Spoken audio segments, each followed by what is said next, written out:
आज जो है चैप्टर कौन सा करने वाले बोलो? सिद्धार्थ में वर्डिंग दे रहा हूँ। बायोमोलिक्यूल्स, बायोमोलिक्यूल्स मतलब क्या होगा? बायो वाले मॉलिक्यूल्स मतलब हो गया चैप्टर, हो गया ना? चलो फिर मिलते हैं। बुरा कितना आसान है, ऐसे बोल दिया और हो गया। तो बायोमोलिक्यूल में हमें क्या क्या पढ़ना है बताओ?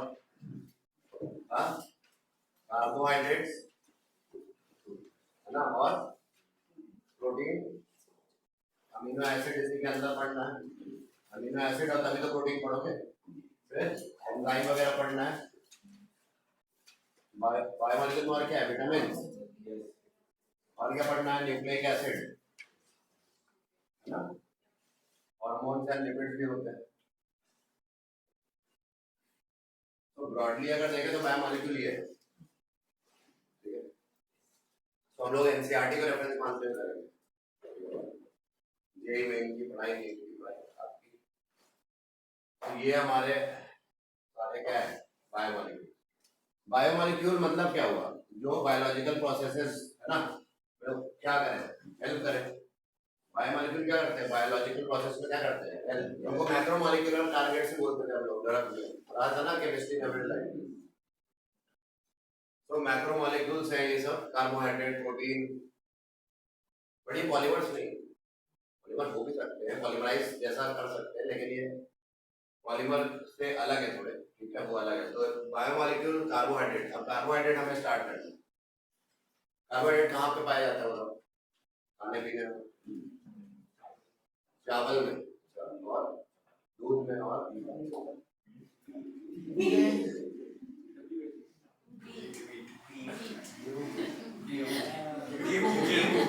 ठीक है, बहुत अच्छा। नहीं जानना है, गूगल कर लेंगे। कार्बोहाइड्रेट्स, अब चुप हो जाओ। कार्बोहाइड्रेट जो है, बात ना करो यार, इनको सैकराइड्स कहते हैं। बात कर रहे हो तुम फिर अभी भी। सैकराइड्स मतलब शुगर्स या स्वीट टेस्ट वाले, है ना। बट कुछ एक्सेप्ट पॉलीसैकराइड। स्वीट टेस्टिंग कौन नहीं है? पॉलीसैकराइड्स वगैरह हम पढ़ेंगे आगे। जो कार्बोहाइड्रेट में पॉलीसैकराइड है, स्टार्च वगैरह, ये सब क्या है? स्वीट नहीं होते हैं, तो इनको नॉन शुगर्स कहते हैं। Polysaccharide are also called. Clear हो गया? इजी। तो ये हो गया अपना कार्बोहाइड्रेट्स के बारे में, इसीलिए चला रहे हैं, ठीक।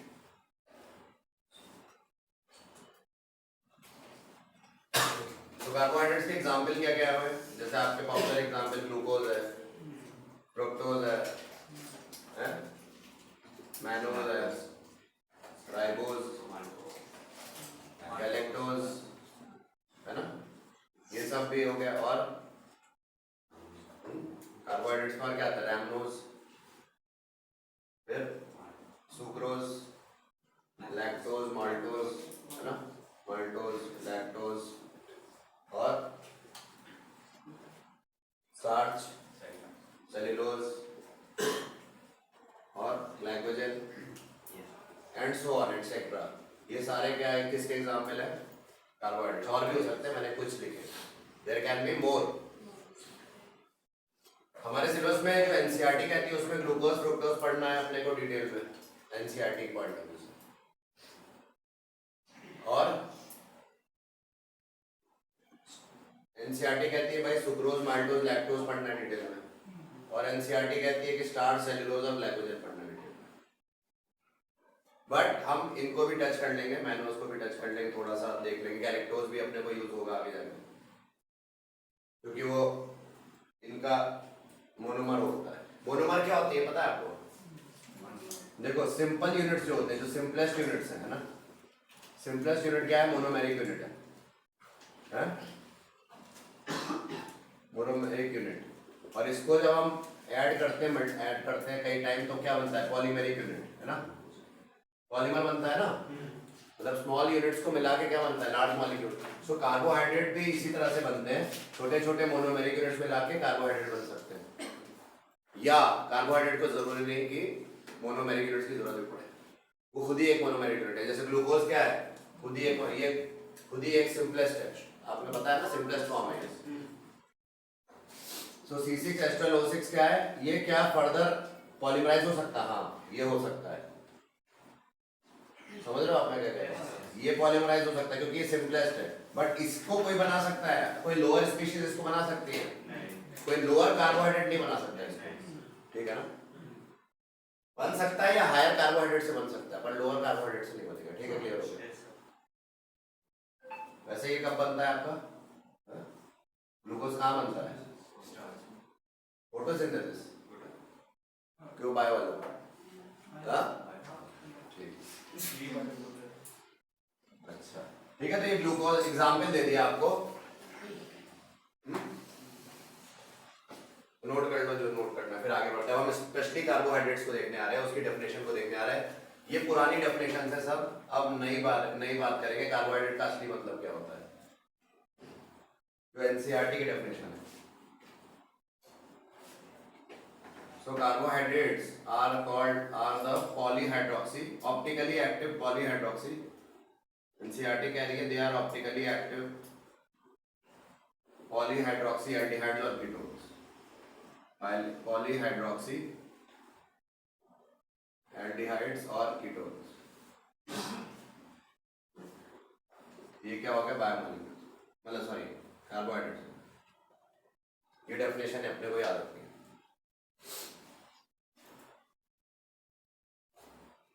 They are optically active polyhydroxy aldehyde और कीटोन। ऑप्टिकली एक्टिव मतलब उसमें कायरल कार्बन हो सकता है कि नहीं, एक कायरल कार्बन तो पक्का ऑप्टिकली एक्टिव है, एक से ज्यादा हुए तो हो सकते हैं ऑप्टिकली एक्टिव, है ना, ऑप्टिकली एक्टिव मतलब डी और एल फॉर्म के एग्जिस्ट कर सकते हैं ना, और पॉलीहाइड्रोक्सी मतलब एक से ज्यादा OH है ना, मोर देन 1 OH ग्रुप उनमें होगा, पॉलीहाइड्रोक्सी मतलब एक से ज्यादा क्या होगा, OH ग्रुप होगा उनमें, तब वो कार्बोहाइड्रेट कहलाएंगे, और उनमें एल्डिहाइड ग्रुप होगा या तो CHO या कीटोन ग्रुप होगा CO। कंप्लीट डेफिनेशन ये है, एक्चुअल डेफिनेशन ये है, नोट करो।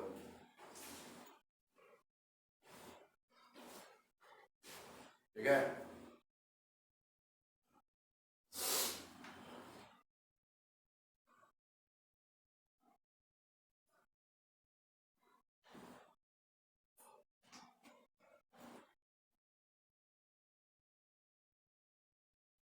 आगे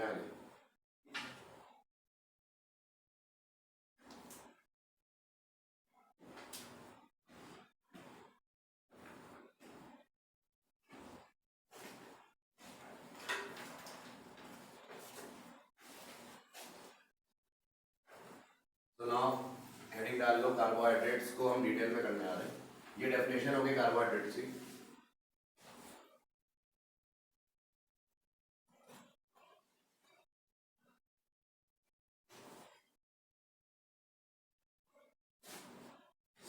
बताओ ये कार्बोहाइड्रेट है क्या,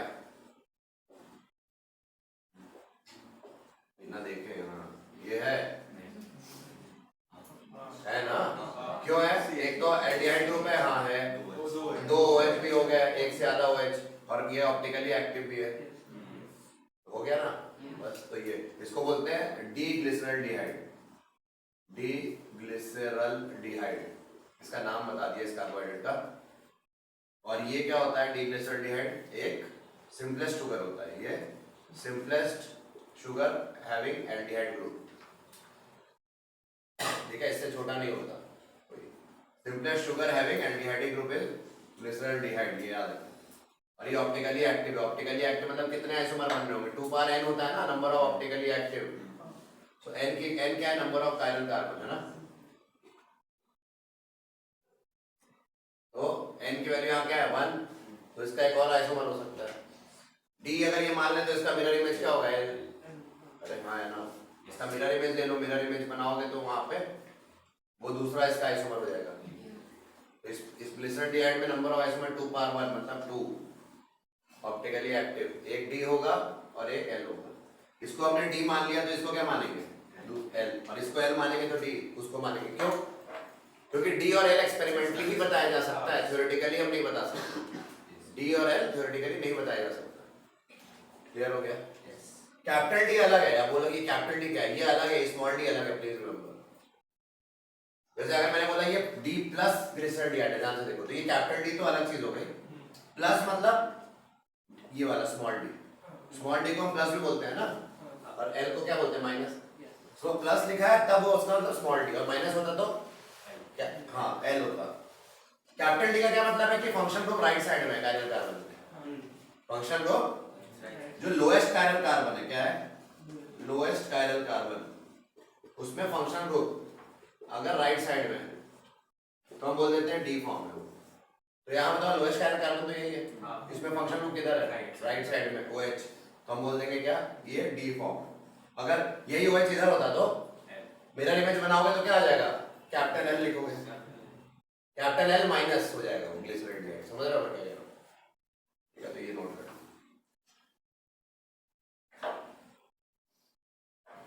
जैसे मान लो मैंने ये बनाया,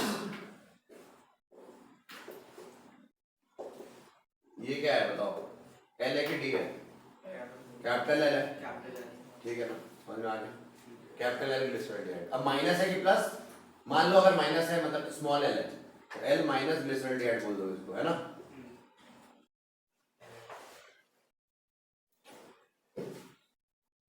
कैपिटल L क्यों लगाया, क्योंकि OH लेफ्ट साइड है, और माइनस क्या बता रहा है कि ये लाइट को बेंड करेगा एंटी क्लॉकवाइज, है ना। लीवो रोटेटिव मतलब जो ऑप्टिकली एक्टिव होता है, लीवो रोटेटिव लाइट को, प्लेन पोलराइज्ड लाइट को पोलैरिमीटर किधर बेंड करता था, याद है, इधर, और इधर बेंड करेगा तो डी है ना, तभी हम बोलते हैं ऑप्टिकली एक्टिव है। ऑप्टिकली एक्टिव के दो केस हैं, डी और एल होना चाहिए, या तो उनमें से कोई है। क्लियर हो गया ना भाई, आगे बढ़े।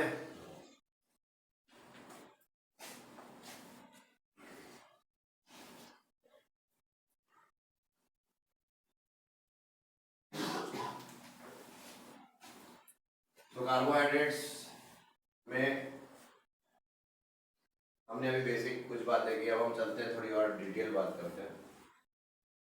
तो कार्बोहाइड्रेट्स का पुराने जमाने में क्या माना गया कि एक जनरल फार्मूला, जैसे मान लो अगर मैंने लिखा C6H12O6 है ना, तो क्या ये क्या है, ग्लूकोज है, क्या मैं इसको ऐसे लिख सकता था C6H2O6, है ना। तो इन्होंने सोचा कि भाई ये जितने कार्बोहाइड्रेट्स हैं उन सबका जनरल फार्मूला मैं ऐसे लिख सकता हूँ कि नहीं, है ना। बट एक प्रॉब्लम हो गई, बाद में पाया गया रैमनोज नाम का एक कार्बोहाइड्रेट जिसका फार्मूला होता है ये, क्या ये इस फार्मूले को फिट करेगा, नहीं करेगा। तो रैमनोज जो है उसने डिसओबे कर दिया इस फार्मूले को, यानी कि दिस फार्मूला वाज थॉट कि ये कर सकते हैं, सारे जनरल कार्बोहाइड्रेट्स का फार्मूला मान सकते हैं, बट ये नहीं माना गया बाद से, क्योंकि रैमनोज आ गया। रैमनोज आने से पता चला कि भाई ये तो फार्मूला इस फॉर्म में नहीं लिखा जा सकता है। दूसरा एसिटिक एसिड आ गया, एसिटिक एसिड क्या होता है, उसका भी जनरल फार्मूला होता है C2H2O2। अब ये तो एसिडिक एसिड, ये तो कार्बोहाइड्रेट है भी नहीं, फिर भी इसका फार्मूला ये है, इस फॉर्म को फॉलो कर रहा है ना। तो यानी कि दो प्रॉब्लम थी, एक तो कार्बोहाइड्रेट्स, सारे कार्बोहाइड्रेट्स इस फार्मूले को नहीं फॉलो कर रहे थे, और दूसरा कुछ और स्पीशीज भी इस फार्मूले को फॉलो कर रहे थे। क्लियर हो गया। तो ये दो प्रॉब्लम थी जिससे ये फार्मूला फेल हो गया, जनरल नहीं कर पाए, जनरल फार्मूला नहीं बना पाए इसका। क्लियर हुआ, आगे करते हैं। तो ये नोट करो, तो ये दोनों वजह थी कि ये फार्मूला फेल हो गया। ये एनसीईआरटी कह रही है, जो एनसीईआरटी में वही आएगा, कुछ एक्स्ट्रा पॉइंट्स आएंगे जरूर, क्योंकि वो तो एनसीईआरटी से करोगे तो फिर मतलब गारंटी नहीं है।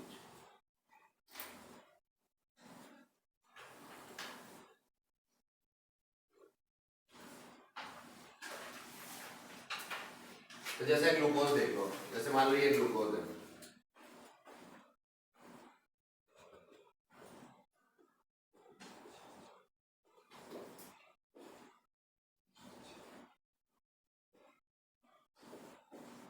ठीक है ना, ये क्या है, ग्लूकोज। बताओ ग्लूकोज क्या है, ये क्या, ये कार्बन कायरल है कि नहीं, यहाँ कितने कायरल कार्बन है, 4 कायरल कार्बन है ना, तो इसके कितने आइसोमर बन सकते हैं, 2 बार 4 यानी कि 16, है ना। ग्लूकोज के 16 बन सकते हैं।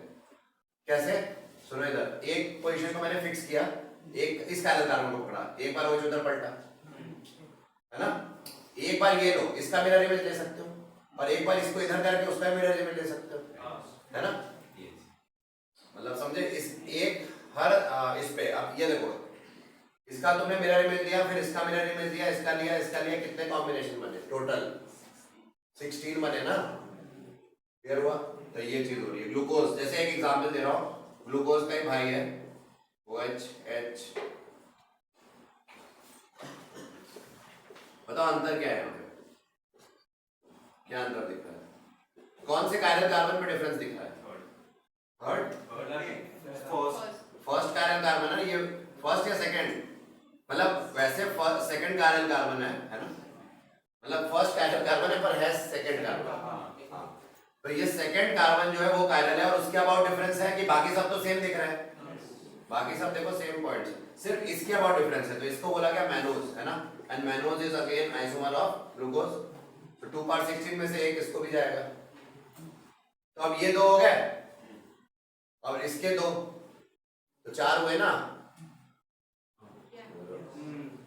तो हर 2 पे 4, तो हर 4 पे 16, अरे मतलब 2 द पावर n है ना, 2 into 2 थोड़ी ना कर लो, 2 into n थोड़ी ना है, 2 to the power n है ना।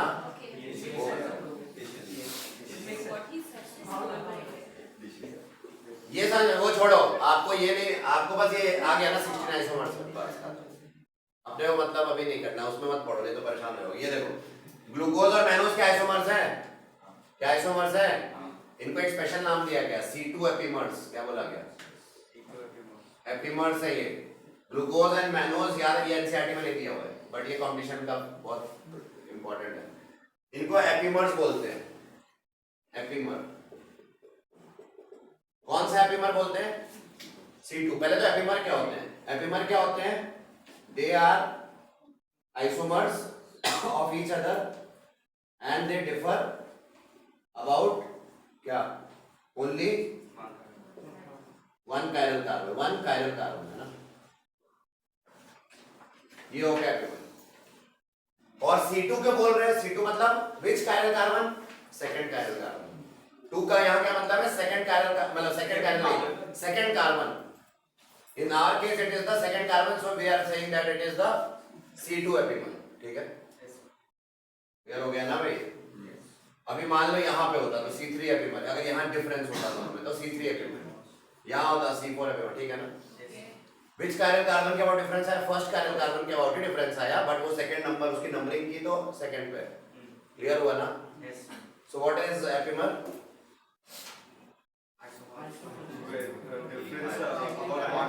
They differ about only one chiral carbon. They are epimers and they have to be isomers. And C2 क्यों लगा दिया? क्योंकि second carbon के about difference है। कौन से स्पीशीज है? क्या माल्टोज लिखा है? मैनोज?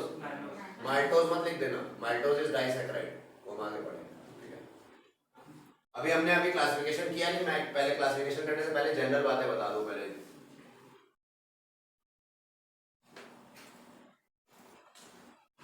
ठीक है?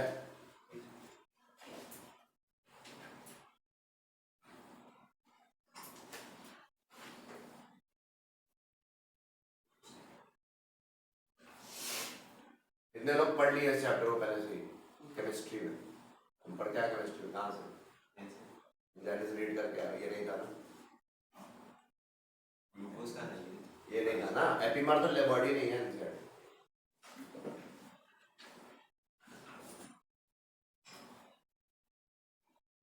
एनोमर दिया है, एपिमर नहीं है, ठीक है? तो ये याद रखना, इसलिए एनसीईआरटी को बेस मानते हुए करना है। ऐसे तो मैं इस तरह से मैं नॉर्मली नहीं पढ़ाता हूँ, मैं फिर एडवांस लेवल पर और हाई फाई बता सकते हैं ना, एलिगेटिव रिएक्शंस है इसमें, बट वो हम लोग देखेंगे अगर टाइम होगा, वरना इंपॉर्टेंट चीजें जो आने वाली वो कर लेते हैं, शो ऑफ वाला चीज बाद में करेंगे, ठीक है? शो कोऑर्डिनेशन में तो फुल शो, ठीक है? करे आगे बिठा दे।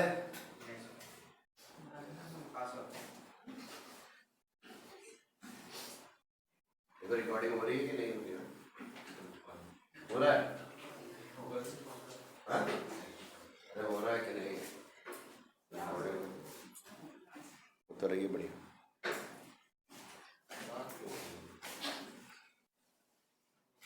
तो अब हेडिंग डाल लो, classification of carbohydrates.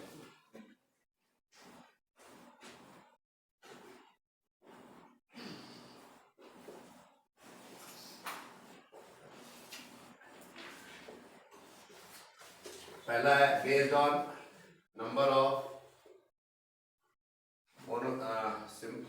monomeric units, number of monomeric units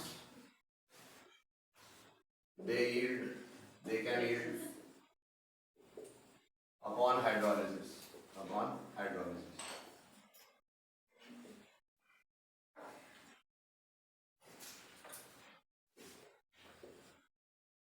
कभी भी हायर कार्बोहाइड्रेट को, क्या बोला, हायर कार्बोहाइड्रेट को पानी डालोगे, है ना, उसमें क्या डालोगे, पानी, तो लोअर कार्बोहाइड्रेट्स बनेंगे।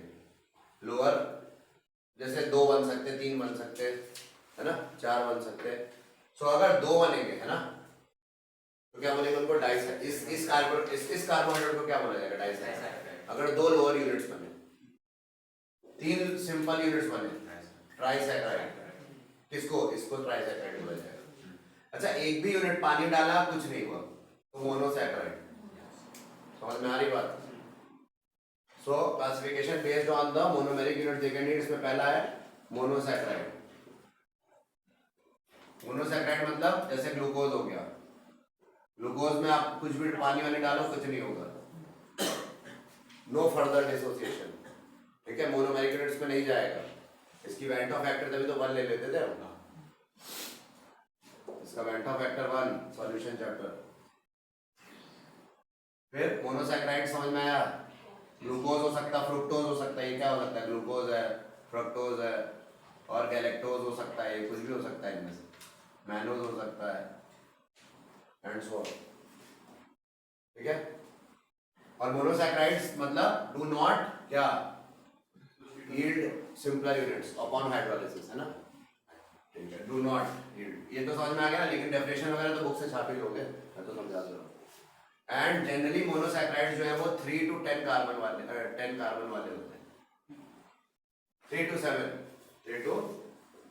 7 होते हैं इनमें कार्बन मैक्सिमम। जैसे C3 या H6O3 है ना, फिर C4H8O4, C5H10O5 है ना, फिर C6H12O6 एंड C7H14O7।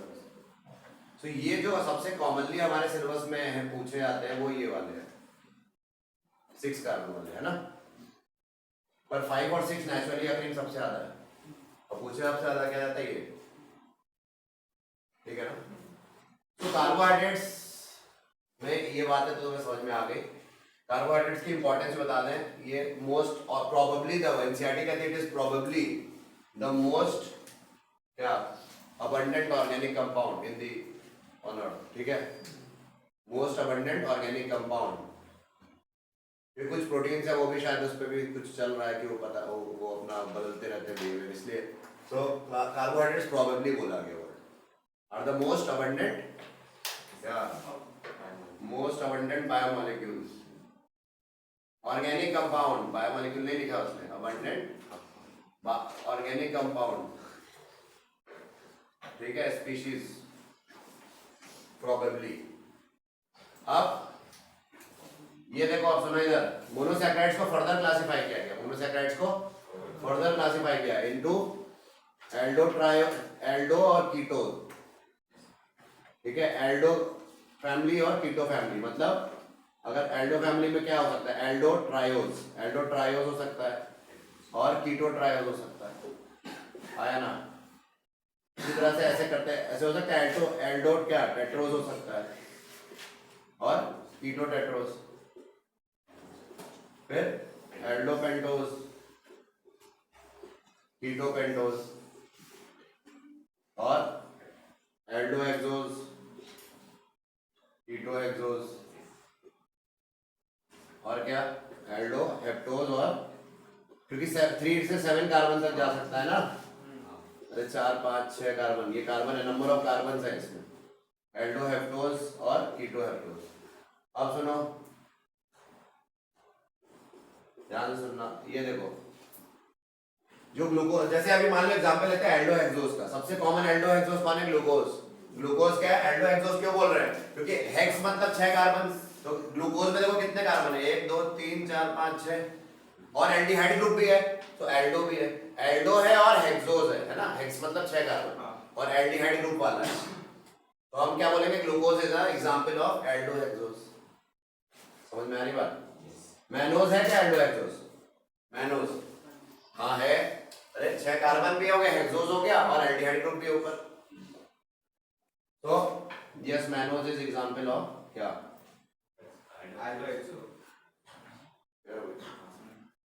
और कीटोहेक्सोज की बात करें, फ्रुक्टोज, ये क्या है? फ्रुक्टोज इसका एग्जाम्पल है कीटोहेक्सोज का। क्यों? क्योंकि उसमें CO ग्रुप होता है, कीटोन, और 6 कार्बन भी होता है और कीटोन ग्रुप भी होता है ना? ये देखो, ये हो गया फ्रुक्टोज का स्ट्रक्चर देखो।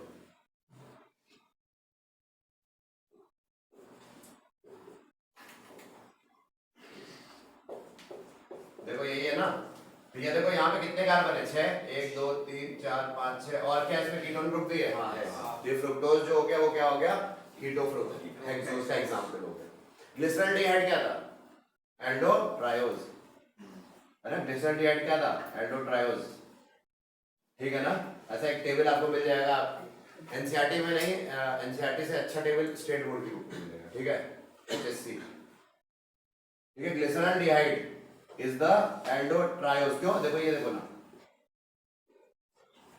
बताओ एल्डिहाइड भी और 3 कार्बन भी है ना, क्या हो गया?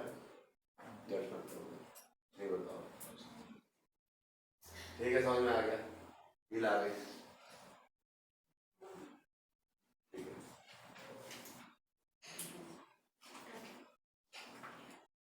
तुम्हें क्या हो गया? तुम क्या आतंकवादी बन गए?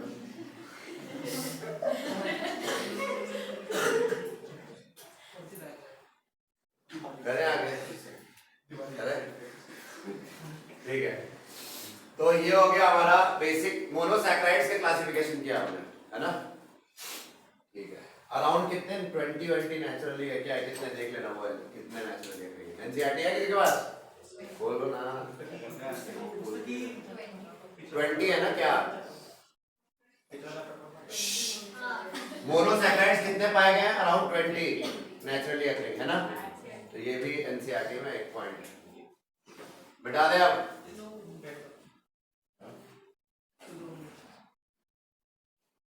क्या हो गया?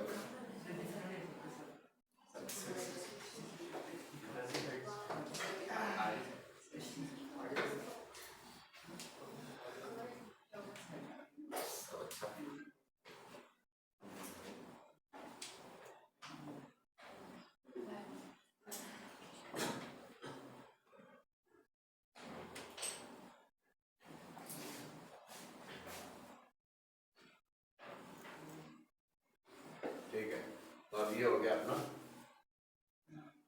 क्लासिफिकेशन ऑफ कार्बोहाइड्रेट में। पहला हमने देख लिया मोनोसैकराइड्स। ऑल मोनोसैकराइड्स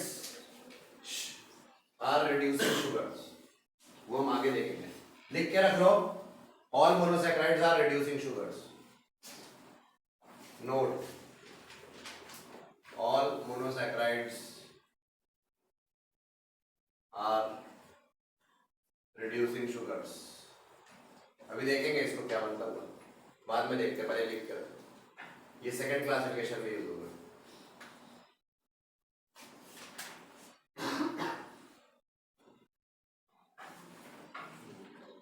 अब आ जाओ सेकंड, ओलिगोसैकराइड्स। ओलिगोसैकराइड्स, बात नहीं करो, बात ना करो, बता दे रहा हूँ मैं, तुम सब लोग गुआर कर दिया जाएगा। रैंडमली मैं बोल दूंगा, बाढ़ जाओ, फिर मत बोलना कि बताया नहीं। ओलिगोसैकराइड्स देख लो। ओलिगोसैकराइड्स मतलब जो 2 से लेकर 10 मोनोसैकराइड यूनिट यील्ड करे, है ना? 2 to 10 मोनोसैकराइड क्या यूनिट्स यील्ड करें ऑन हाइड्रोलिसिस, है ना? क्यों? On hydrolysis they yield 2 to 10 monosaccharide units, such species are called ओलिगोसैकराइड्स।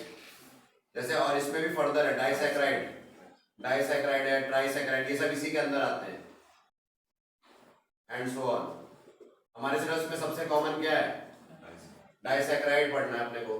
Disaccharide मतलब जो, जैसे हमारे सुक्रोज हमारे सिलेबस में है, माल्टोज है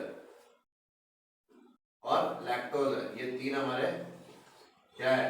ओलिगोसैकराइड्स, सॉरी डाइसैकेराइड जो हमारे सिलेबस में, they are coming under oligosaccharide only. Oligosaccharide मतलब 2 to 10, मतलब कहां तक जाएगा? डेकासैकेराइड। 10 मतलब क्या हुआ? डेका। सो डेकासैकेराइड तक जाएगा तो वो ओलिगोसैकेराइड, और उससे ऊपर क्या हो जाएगा? पॉलीसैकेराइड।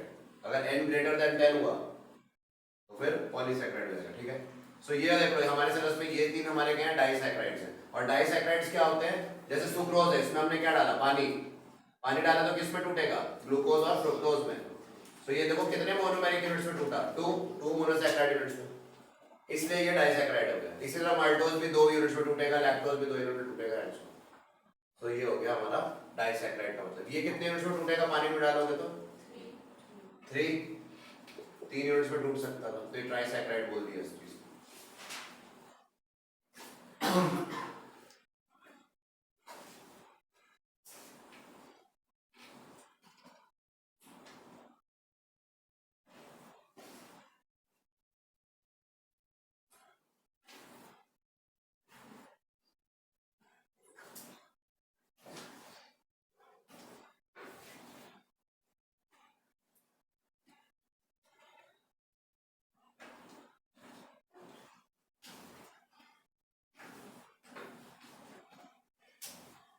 और थर्ड क्या है? Based on hydrolysis nature, third is polysaccharide. अच्छा, इसमें एक नोट लिख रहा हूँ, डाइसैकेराइड में एक नोट लिख रहा हूँ कि sucrose is a non reducing sugar. Sucrose is a non reducing sugar. जो डाइसैकेराइड में जो कौन सा नॉन रिड्यूसिंग है? सुक्रोज। अभी ये सब हम समझेंगे। यहाँ पे हमने मोनोसैकेराइड का बताया एक पॉइंट, एक यहाँ, ये हम आगे देखेंगे। ठीक है, विमोहन तो गई यार।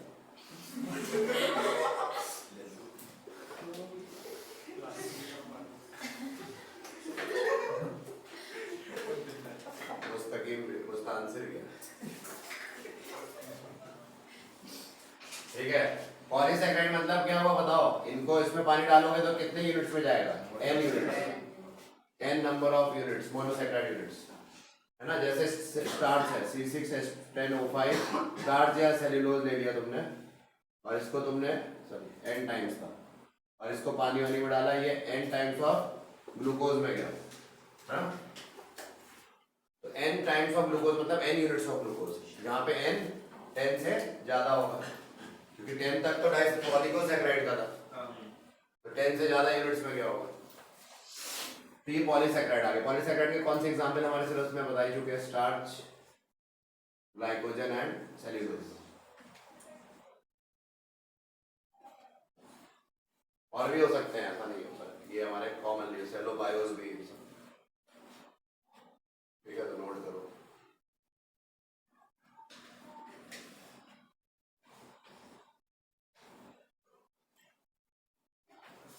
तो ये ब्रॉडली हमने क्लासिफिकेशन कर दिया।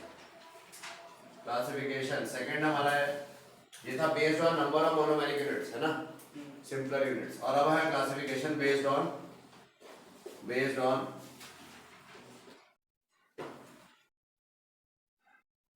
Reducing nature, based on reducing nature. Sir Tollens reagent क्या होता है? Mild oxidizing agent. और फेलिंग्स रिएजेंट भी वही होता है, फेलिंग सॉल्यूशन भी माइल्ड होता है कि नहीं? और दोनों कौन टेस्ट देता है? एल्डिहाइड्स, है ना। सो एल्डिहाइड ग्रुप किस में होता है? मोनोसैकेराइड में होता है कि नहीं? सो ऑल मोनोसैकेराइड रिड्यूस, ये ऑक्सीडाइजिंग एजेंट है, तो ये क्या थे? Oxidizing agent. तो जब मोनोसैकेराइड इनके साथ रिएक्ट करेंगे, या कोई भी कार्बोहाइड्रेट इनके साथ रिएक्ट करेगा, तो ये अगर ऑक्सीडाइजिंग है तो ये कैसा बिहेव करेगा? रिड्यूसिंग। और ये रिड्यूस कौन से कार्बोहाइड्रेट होते हैं? वो मैंने बताया कि monosaccharides, all monosaccharides are reducing sugar, मतलब वो टॉलेंस एजेंट को रिड्यूस कर देते हैं, या फेलिंग्स रिएजेंट को भी रिड्यूस कर देते हैं, है ना।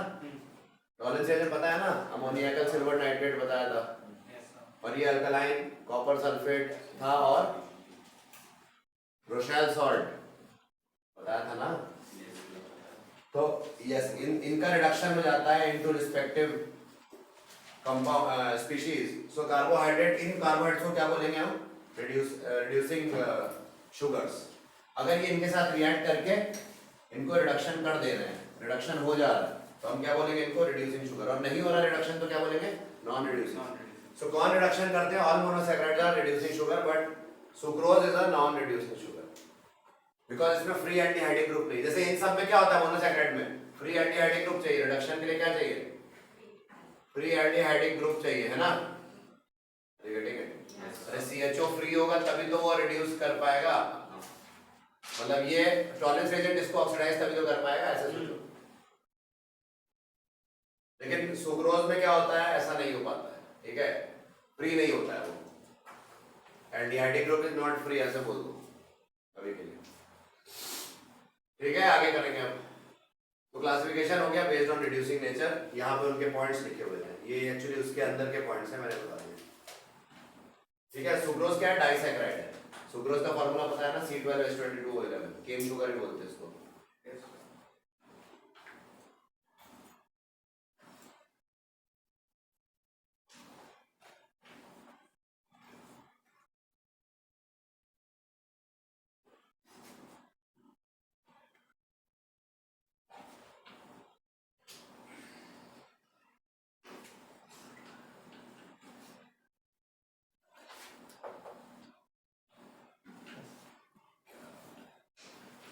करें आगे।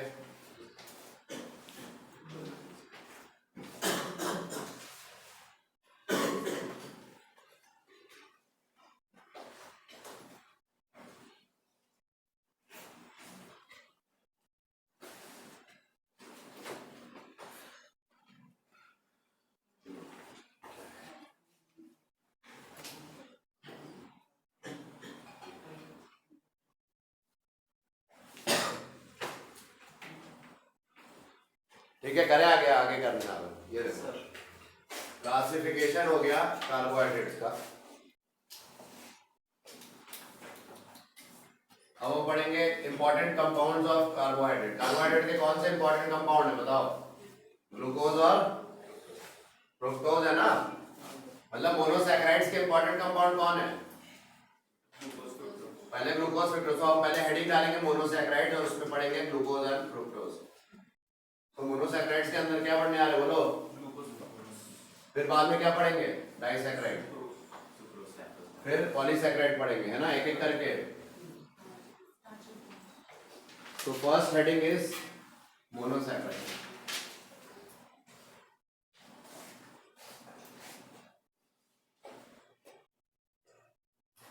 एग्जाम्पल हमारे सिलेबस में ग्लूकोज और फ्रुक्टोज ज्यादा पढ़ना। सो पहला देखते हैं ग्लूकोज, या इनकी प्रिपरेशन देख लेते हैं। Preparation of glucose and fructose. Preparation पहला मेथड है फ्रॉम सुक्रोज। सुक्रोज आपने लिया C12H22O11, पानी लिया, एसिडिक मीडियम में इसकी रिएक्शन कराएगी। मीडियम कैसा होना चाहिए? एसिडिक। तो क्या बनेगा बताओ? C6H12O6 और C6H12O6 दोनों ही C6 सेम है, क्योंकि ग्लूकोज फ्रुक्टोज क्या है आपस में? आइसोमर्स। तो ये ग्लूकोज हो गया और ये क्या हो गया? फ्रुक्टोज। ठीक है ना, कोई दिक्कत नहीं, कोई दुख दर्द नहीं है ना, ठीक है। तो ग्लूकोज एंड फ्रुक्टोज पता चल गया आपको। ये दोनों मिल जाते हैं किससे? सुक्रोज से। सुक्रोज को और किस नाम से बुलाते हैं? या टेबल शुगर, है ना, टेबल शुगर या इनवर्ट शुगर या ब्लड शुगर। कर लोगे? समझ में आया? तो किसी को डराना बोल दो आपका ब्लड शुगर आएगा।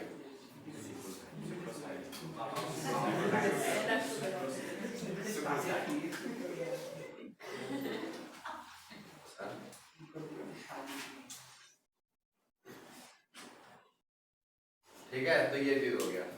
तो इस तरह से डॉक्टर डरा देते हैं। ब्लड शुगर बोल दो तो आदमी ऐसे परेशान रहता है। भाई बोलते हैं अरे आपका इनवर्ट शुगर, तो बोलता है हाँ होगा कुछ, तो ब्लड वर्ड आ गया ना, तो टेंशन आ जाती है। ब्लड शुगर, ठीक है।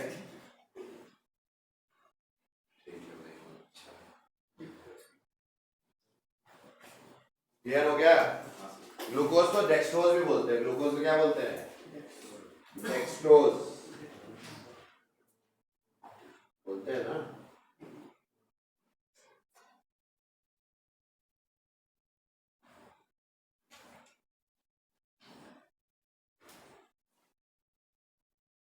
ठीक है, ग्लूकोज इज ऑल्सो कॉल्ड क्या? ग्लूकोज की जगह आप क्या बोलेंगे? डेक्सट्रोज भी उसको बोल सकते हैं। ठीक है, इसको ग्लूकोपाइरानोज भी बोल देंगे, कभी कभार इसी को ग्लूकोपाइरानोज बोल देंगे। इवन तो ये स्ट्रक्चर बेस्ड नेम है, बट अभी अगर ऐसा आ जाए तो कंफ्यूज मत होना ही क्या है। अब सुनो, ये पहला हो गया। दूसरा क्या है? फ्रॉम स्टार्च और सेल्यूलोज। फ्रॉम स्टार्च और सेल्यूलोज, इसमें सिर्फ ग्लूकोज बन रहा है ना। तो स्टार्च ले लिया C6H10O5 होल N टाइम्स ले लिया, और इसमें हमने पानी डाला और 393 केल्विन मेंटेन किया, 2 to 3 atm प्रेशर। ठीक है, क्या बना? Glucose N times. तो इससे हमें क्या पता चल गया? ग्लूकोज बन गया। तो हमने प्रिपेयर कर लिया, है ना, स्टार्च। यार ये क्या है? स्टार्च या सेल्यूलोज है।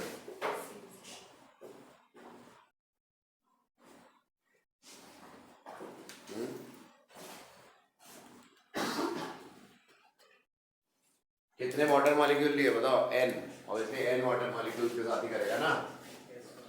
अरे ये देखो ना, C6H9O4 और एक जगह लिख रहा हूँ C6H9O5, और एक H यहाँ लिख दिया इसका, और एक H इसका यहाँ लिख दिया, है ना, और इसका एक को यहाँ लिख दिया। तो H2 निकाला कि नहीं?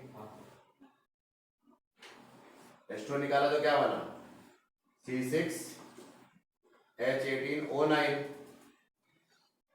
अरे हाँ है ना, ये तो उल्टा हो गया। ये तो हम H2 सॉरी ऐड करना है ना अपने को। H2 इसमें ऐड करो, सॉरी इसमें ऐड करो, क्या होगा?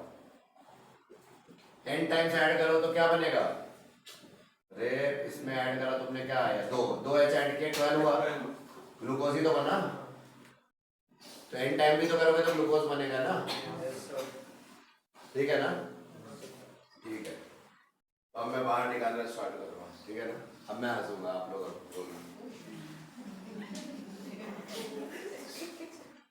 वो कैसे बबल्स बन गया।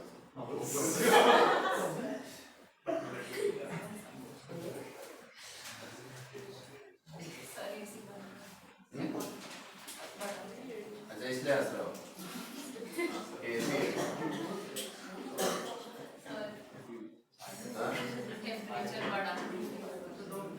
मैं चला जाता हूँ, मेरे रहने से क्या?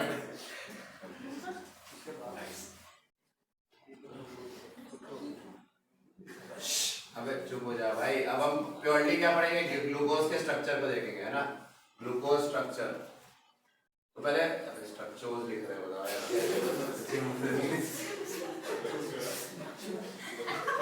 हाँ ठीक है, बहुत अच्छा। ये देखो ग्लूकोज का मॉलिक्यूलर फार्मूला क्या होता है ये बताओ। और इसको ऐसे भी लिखते हैं CHO, और यहाँ CHOH होल 4 CH2OH, ऐसे भी लिख सकते हैं। ये दोनों रिप्रेजेंटेशन है। ये क्या है? जनरल, ये रिप्रेजेंटेशन हो, इसको ऐसे भी लिख सकते हो। और इसका स्ट्रक्चर लिए ओपन चेन स्ट्रक्चर, अगर हम बात करें open chain structure of what? Glucose, of glucose. तो वो क्या होता है वो मैंने बता दिया था। और ये किसने दिया था ओपन चेन स्ट्रक्चर? फिशर है। ठीक है, तो अभी ओपन चेन स्ट्रक्चर देखते हैं, अभी लिखते नहीं है। पहले ये देखो, ओपन चेन स्ट्रक्चर आपको ऑलरेडी बता चुका हूं ग्लूकोज का। OH, यहाँ पे H, OH, OH, और यहाँ पे CHO, H, H, OH, H। ये ग्लूकोज का ओपन चेन स्ट्रक्चर भी हमने बता दिया। ये तीन स्ट्रक्चर क्या हो गए अपने? ग्लूकोज के स्ट्रक्चर हुए, एक मॉलिक्यूलर फार्मूला हुआ, एक रिप्रेजेंटेशन हुआ, सॉरी यहाँ पे CH2, और एक हो गया, क्या हो गया बताओ? Open chain structure of glucose. ठीक है,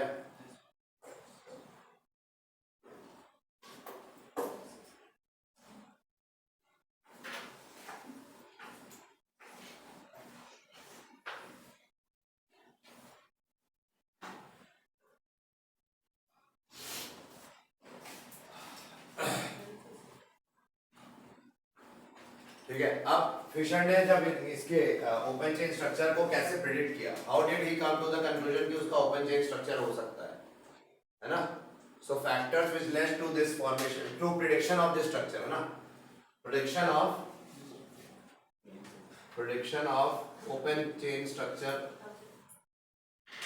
ऑफ ग्लूकोज। हम ये करने आ रहे हैं, ये किस बेसिस पे फिशर को या साइंटिस्ट को पता चला कि ये ओपन चेन स्ट्रक्चर हो सकता है, ऐसा हो सकता है ना। ये है कि नहीं ये तो बात देखेंगे, पर हो सकता है ये पॉसिबिलिटी कैसे पता चली कि पहली चीज, पहला कि इसका मॉलिक्यूलर फार्मूला क्या था ग्लूकोज का, C6H12O6, है ना। तो ये एक पॉसिबिलिटी साफ साफ बनी थी, अगर 6 कार्बन है 12 हाइड्रोजन ऑक्सीजन, तो हो सकता है ये हो सकता है वो ऐसा दिख रहा हो, क्योंकि इनका भी कैलकुलेट करके वैसे ही आ रहा था। इन्होंने एक रफ आइडिया लिया, शायद ऐसा हो सकता है या ऐसा हो सकता है। फिर इन्होंने क्या बोला सेकंड, कैसे इन्होंने प्रेडिक्ट किया कि उसमें स्ट्रेट चेन है, मतलब सारे कार्बन क्या लीनियरली अटैच्ड है ना यहाँ पे, हर कार्बन क्या कोई ऑब्स्टेकल है बीच में, नहीं, तो सारे कार्बन स्ट्रेट चेन में है कि नहीं, linearly. So prediction of, second उसने कैसे प्रेडिक्ट किया, prediction of carbon in linear chain in glucose structure, कैसे प्रेडिक्ट किया साइंटिस्ट ने, उन्होंने क्या किया, जो भी उस समय उनको पता नहीं था ग्लूकोज क्या है, तो उन्होंने मान लो ये ऐसे लिख दिया, है ना। इनको ये नहीं पता था ऐसा होता है, समझ रहे हो जो मैं लिख रहा हूँ, उनको ये नहीं पता था, ये तो मैं लिख रहा हूँ। और इसकी रिएक्शन उन्होंने हॉट HI से कराई, HI के साथ प्रोलॉन्ग हीटिंग कर दी। प्रोलॉन्ग हीटिंग करने पे क्या हुआ, जब तो ये जो पूरी चेन है ये एल्केन में बदल गई। HI क्या करता है, रिड्यूस कर देता है। CHO को भी, CH मैंने बताया था लास्ट ईयर एल्केन चैप्टर में, ये रिएक्शन आपके नोट्स में होगी। तो यहाँ पे हेक्सेन बनता है स्ट्रेट चेन में, 1 2 3 4 5 6 N हेक्सेन, और N हेक्सेन का बनना ये दिखा रहा है कि सारे कार्बन लीनियरली स्ट्रेट चेन में होंगे। तो N हेक्सेन बन गया, तो इनको समझ में आया हाँ ग्लूकोज में सारे कार्बन स्ट्रेट चेन में है। ये पहला प्रेडिक्ट, दूसरा प्रेडिक्शन इन्होंने पता चला कि भाई ऐसा हो सकता है, यानी कि this could be again another, एक और इंडिकेशन मिला हाँ ऐसा स्ट्रक्चर हो सकता है। अब इनको तीसरा क्या प्रूव करना था कि इसमें प्रेडिक्शन ऑफ कार्बोनिल ग्रुप, है ना, फ्री कार्बोनिल ग्रुप, है ना, prediction of free carbonyl group. अब भाई कार्बोनिल ग्रुप मतलब या तो एल्डिहाइड या कीटोन, उनके स्ट्रक्चर में है कि नहीं ये कैसे पता चलेगा। सो उनकी स्पेसिफिक रिएक्शन कौन सी होती है एल्डिहाइड कीटोन्स की, नहीं, एल्डिहाइड कीटोन दोनों जो रिएक्शन देंगे वो HCN होगा, HCN के साथ और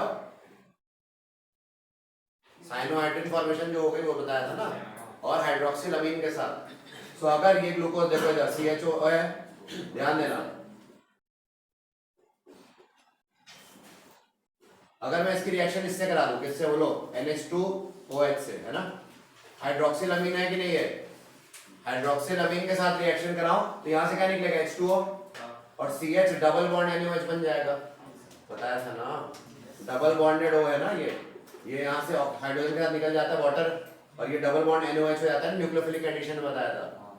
आप रिवाइज नहीं कर रहे इसलिए आप बेवकूफ बन रहे हो, कुछ समझ में नहीं आ रहा आपको। CH डबल बॉन्ड N हम कुछ नहीं कर सकते। यहाँ देखो ये बना कि नहीं, ये क्या है ग्लूकोऑक्साइम, ये क्या है ग्लूकोज ऑक्साइम या ग्लूकोऑक्साइम, ठीक है ना। ये क्यों ऑक्साइम क्यों बना, क्योंकि हाइड्रोक्सिल अमीन का हमेशा क्या प्रोडक्ट बनता है, ऑक्साइम बनता है ना हाइड्रोक्सिल अमीन से, इसलिए और ये ग्लूकोज का हाइड्रोक्सिल अमीन से रिएक्शन होगा तो ग्लूकोऑक्साइम बनेगा, क्लियर।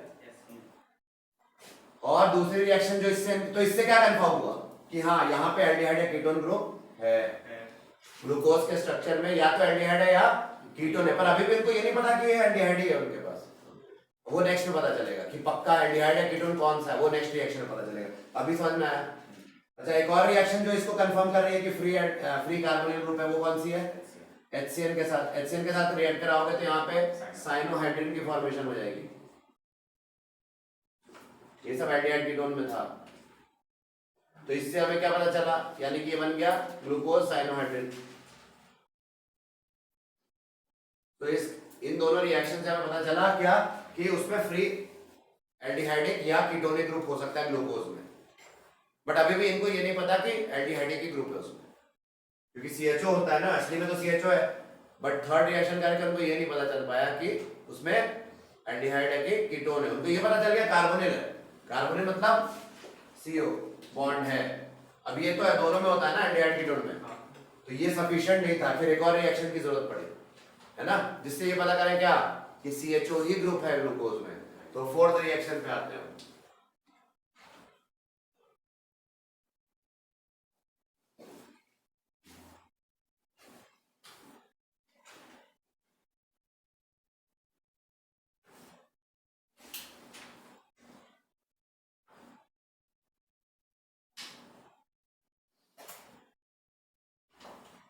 तो prediction of aldehyde group as the only carbonyl group, as the carbonyl group in glucose। ये अभी हम किसका स्ट्रक्चर प्रेडिक्ट कर रहे हैं, ग्लूकोज का कर रहे हैं। Prediction of aldehyde group as the carbonyl group in glucose, मतलब वो जो कार्बोनिल ग्रुप था वो CHO है, ये कैसे कंफर्म करें, तो अब वो रिएक्शन से हमने करा, तो हमने ये CHO ले लिया और यहाँ पे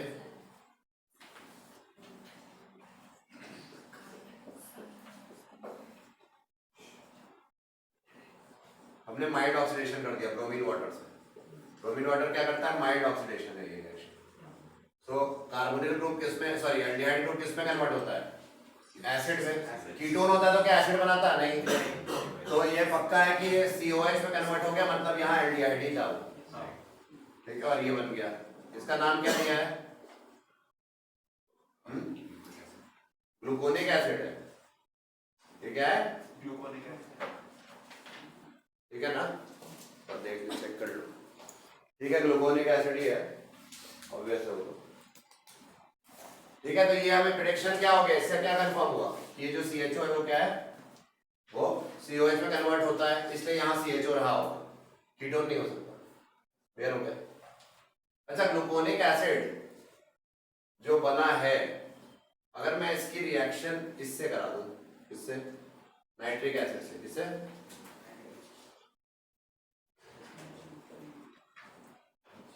या ग्लूकोज की रिएक्शन भी अगर मैं नाइट्रिक एसिड से कराऊं, क्या बनेगा, सैकरिक एसिड बन जाएगा, ठीक है ना, सैकरिक एसिड बन जाएगा। अभी लिख लो पहले यहां तक, फिर देखते हैं, बताते हैं।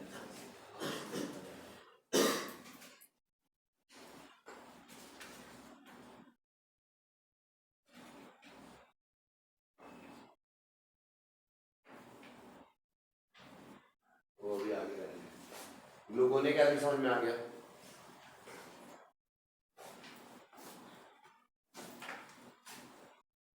तो यहां तक बताओ अभी हमने क्या क्या प्रेडिक्ट कर लिया कि पहली बात इस मॉलिक्यूलर फॉर्मूले से हमें पता चल गया ऐसा हो सकता था स्ट्रक्चर, फिर हमें पता चल गया क्या कि लीनियर चेन में है, ये भी पता चला क्या कि इसमें कार्बोनिल ग्रुप हो सकता है, बट वो और वो अंत में क्या पता चला, वो कार्बोनिल ग्रुप CHO है, बट अभी हमें इनके बारे में नहीं पता है। ये कैसा अल्कोहल पार्ट है, 1 डिग्री है, और ये कैसे है 2 डिग्री। तो अब हमें ये पता करना है कि बीच वाले जितने 4 हैं वो 2 डिग्री वाले अल्कोहल है, और 1 डिग्री वाले 1 है लोएस्ट, ठीक है। तो अब हम करने आ रहे हैं फिफ्थ प्रेडिक्शन, क्या, प्रेडिक्शन ऑफ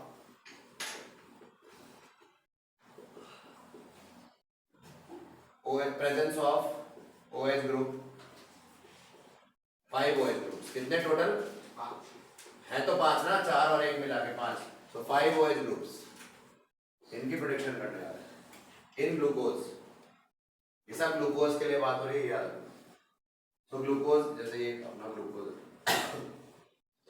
तो कैसे प्रेडिक्ट किया, देखो अब इसको समझने से पहले एक रिएक्शन होगी वो आनी चाहिए, कौन सी, अगर किसी भी एल्डिहाइड को अल्कोहल के साथ एसिडिक मीडियम में रिएक्ट कराया तो पहले क्या बनता था, हेमी एसिडल, क्या बनता था, हेमी एसिडल का स्ट्रक्चर ये होता है ना, ये छोड़ो, हेमी एसिडल। ये बताओ, ये रिएक्शन ये पता होनी चाहिए तुम्हें कि एसिटिलेशन, एसिटिलेशन पता है, अरे एसिटिलेशन मतलब अल्कोहल अगर है और उसका मुझे एसिटिलेशन करना है, एसिटिलेशन मतलब मैं एसिटिक एनहाइड्राइड ले लूंगा, मैं क्या ले लूंगा, ये हमने अल्कोहल की केमिकल प्रॉपर्टीज में पढ़ा था, एसिटिलेशन एस्टेरिफिकेशन में, cleavage of OH bond in alcohol.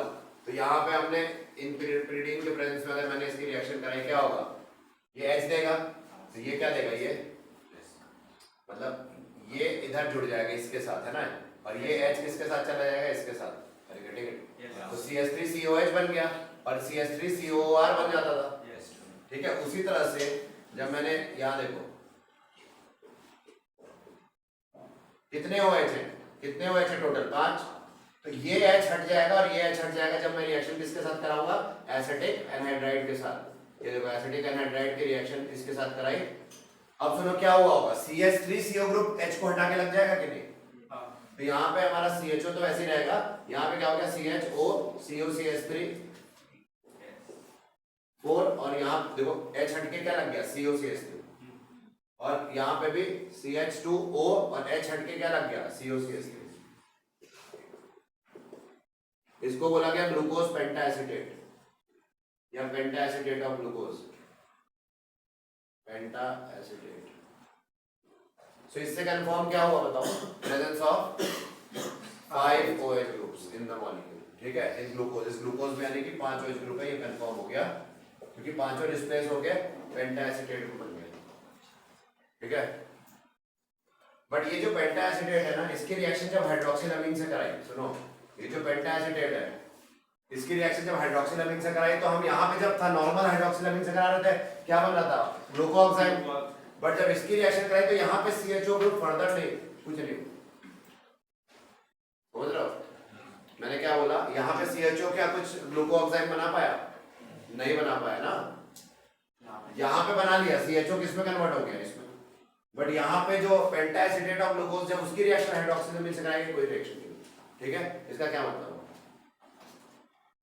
इसका मतलब हुआ कि ये जो CHO है वो बाद में पता चला फ्री नहीं है, ये हम आगे देखेंगे, अभी बस बता दिया है, याद रखना इसको लिखना मत, ये प्रूफ का पार्ट नहीं है इसका, ये तो मैंने एक्स्ट्रा पॉइंट बताया। ठीक है, कि glucose pentaacetate does not react with hydroxylamine. पहले यहां तक करो, तो बताओ प्रेडिक्शन ऑफ ग्लूकोज स्ट्रक्चर में कहां तक पहुंच गया, हमने सब कुछ प्रेडिक्ट कर दिया क्या, नहीं, एक चीज बच गई कि ये जो लोएस्ट कार्बन पे जो अल्कोहल है ये कैसा है, प्राइमरी, क्योंकि ये सारे OH है ये तो पता चल गया, यहाँ पे 5 OH है ये पता चल गया इस रिएक्शन से, बट जो लोएस्ट कार्बन पे जो OH है वो प्राइमरी कार्बन है, ये कैसे पता करेंगे, तो वो पता करने के लिए हमारी नेक्स्ट रिएक्शन आएगी, तो देखते हैं, बिठा दे आगू वाला बिठा दे।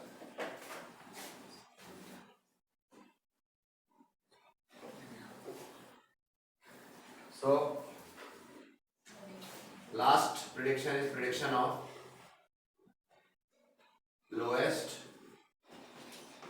OH being 1 डिग्री, जो लोएस्ट OH है यहाँ पे वो 1 डिग्री, ये कैसे पता चलेगा, तो इसके लिए हमने नाइट्रिक एसिड के साथ रिएक्शन करा दें, नाइट्रिक एसिड के साथ कराया है, किसके साथ कराया,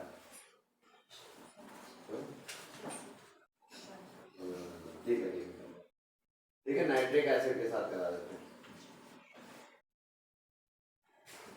तो जब कॉन्सेंट्रेटेड नाइट्रिक एसिड के साथ इसकी रिएक्शन कराएंगे क्या हो गया, COH CHOH4 क्या बन गया बताओ, सैकरिक एसिड।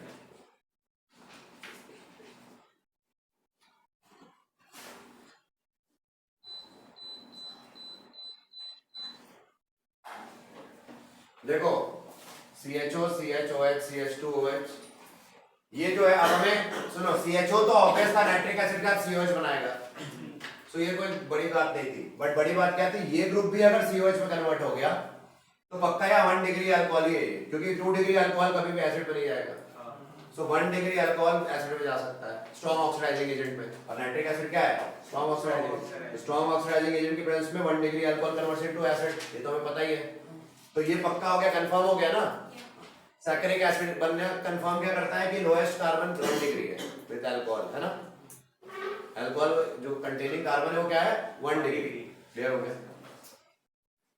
ठीक है, तो ये नोट कर लो। अच्छा हाँ, कौन 1 degree primary alcohol haloform test देता है, ये कौन सा रूल है, इथेनॉल देता है, प्रोपेनॉल नहीं देता है, CHOH पार्ट होना चाहिए R से कनेक्टेड, ठीक है ना। सैकरिक एसिड, अच्छा बताओ ये सैकरिक एसिड और कैसे बन सकता है, किस चीज से बन सकता है, किस किस स्पीशीज से बन सकता है? इस स्पीशीज से ग्लूकोनिक एसिड से तो बना सकते हो इसको। ये एक्स्ट्रा पॉइंट बता रहे हैं। अगर आ गया कि अगर बोले ग्लूकोनिक एसिड में हमने नाइट्रिक एसिड डाला तब भी क्या बनेगा?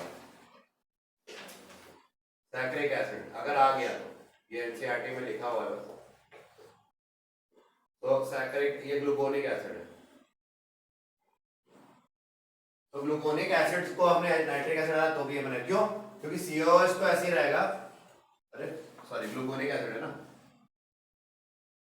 CH2OH किस में कन्वर्ट हो गया? COH में। ये भी प्रूव हो गया, इससे भी तो प्रूव हो गया कि यहाँ पे 1 डिग्री रहा होगा क्योंकि ग्लूकोनिक एसिड जैसे ही बना यहाँ पे, इसको मैं फर्दर अगर वो करा दूं तो वो तो वहीं पे प्रूव हो जाता है कि वो 1 डिग्री है। क्लियर हो गया? नोट कर लो।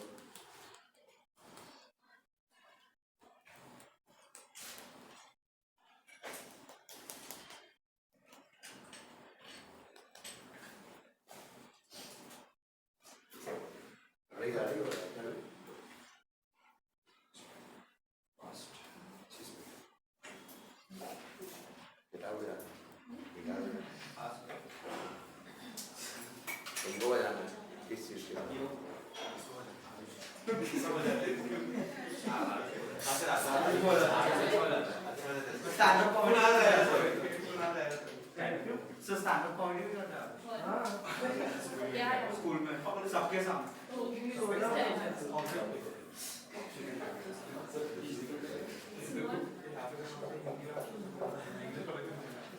करें आगे।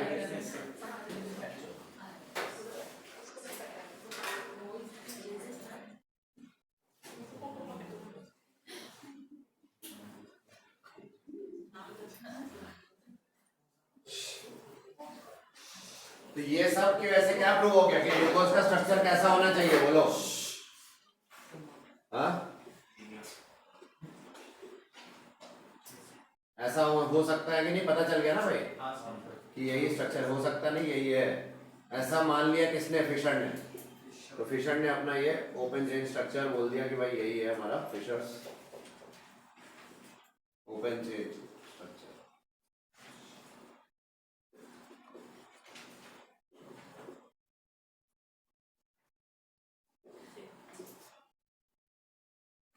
ठीक है, फिशर खुश हो गया। फिशर ने बोला हमने प्रूव कर दिया भाई इसका ओपन चेन स्ट्रक्चर है। लेकिन फिर फिशर की जिंदगी में दुख के बादल आए। क्या है कि उसने जब कुछ और रिएक्शन देखे, ये देखो, अगर अब देखो फेलियर ऑफ फिशर को, कहां पे वो फेल हुआ? Failure of Fischer's open chain structure, मतलब ओपन चेन स्ट्रक्चर उसने प्रिडिक्ट तो किया बट वो क्या हो गया? फेल हो गया, मतलब वो सही स्ट्रक्चर नहीं पाया गया।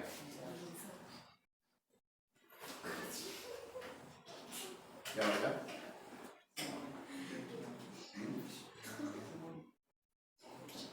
Let's make her famous on the video only. Video पे फेमस कर दो इनको।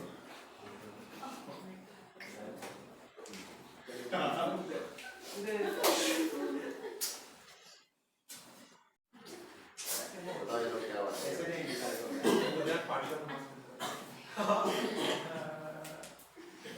Failure of Fischer's open chain structure, ठीक है। तो ये फेल क्यों हो गया ओपन चेन स्ट्रक्चर, उसकी क्या वजह बताई गई है?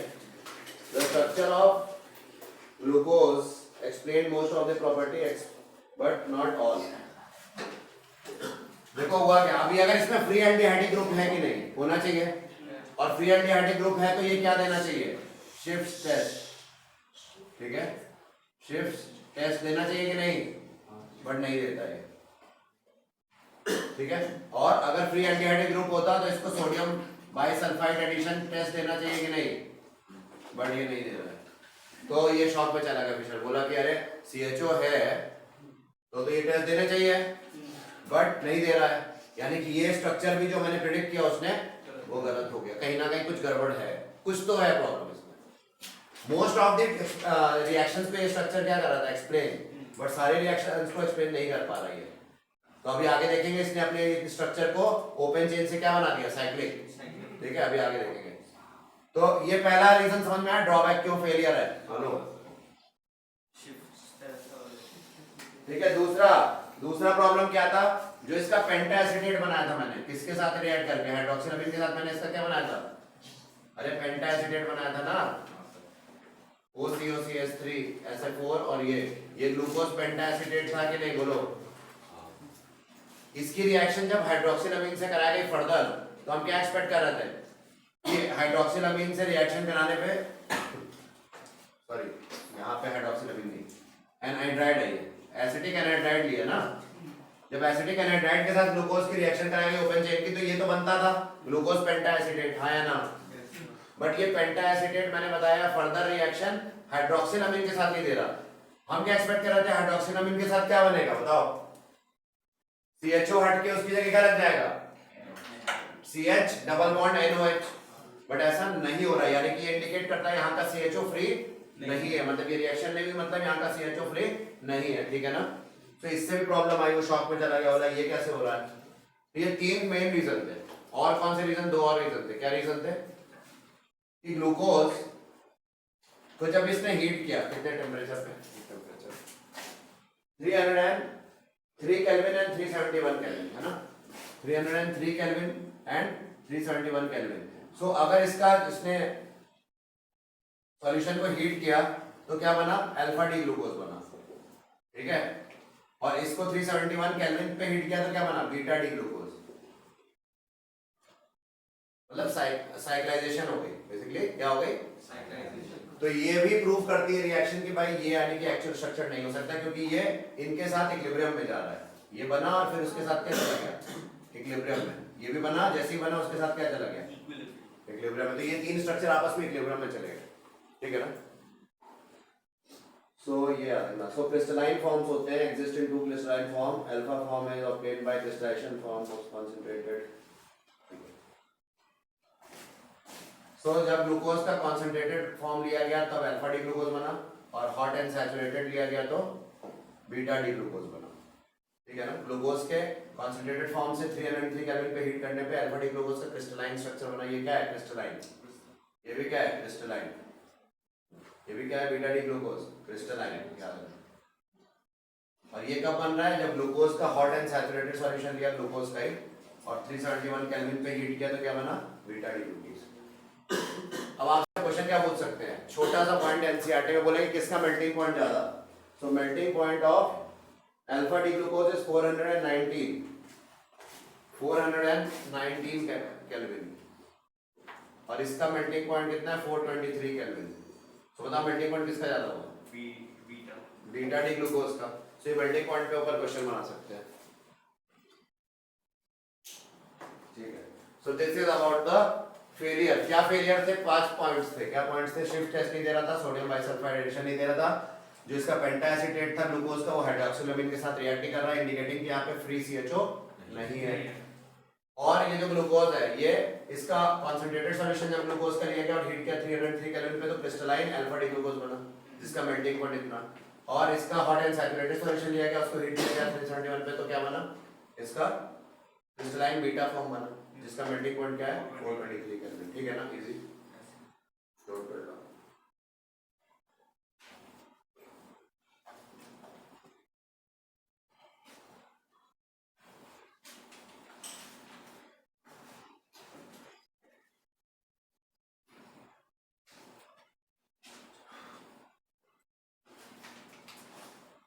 So this led Fisher to change his philosophy. उसने बोला कि भाई I am sorry, scientific community को उसने बोला गलती हो गई, मैंने ये आपको जो बताया है वो पूरा सत्य नहीं बताया, काफी हद तक सच है जो मैंने बताया, उसने काफी हद तक सच्चाई है। क्यों, क्योंकि वो भी फॉर्म एग्जिस्ट करता है ओपन चेन, बट वो बहुत ही कम इक्विलिब्रियम में एग्जिस्ट करता है, 0.2% में। ये दोनों ज्यादा इक्विलिब्रियम में एग्जिस्ट करते हैं ना, क्लियर हुआ। तो इसमें आप बात करना चालू की किसकी, साइक्लिक स्ट्रक्चर। तो यहीं से आया फिशर्स, ये भी फिशर नहीं दिया, फिशर ने अपनी गलती रेक्टिफाई की और बोला मैं ओपन चेन से बात नहीं करूंगा, अब मैं साइक्लिक स्ट्रक्चर दूंगा, which were called hemiacetal cyclic hemiacetal forms. They were also called cyclic hemiacetal forms.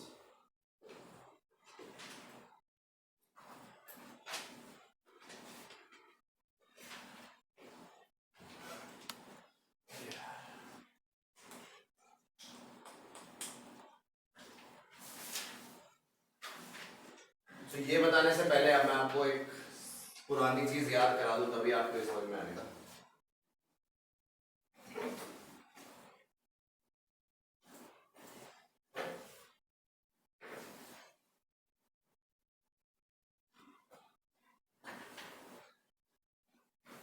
पुरानी चीज ये है कि अगर RCH एल्डिहाइड ग्रुप को मैंने अल्कोहल से रिएक्ट कराता था तो हेमी एसिटल बनता था कि नहीं, है ना। RCH OH OR डैश, हाँ है ना।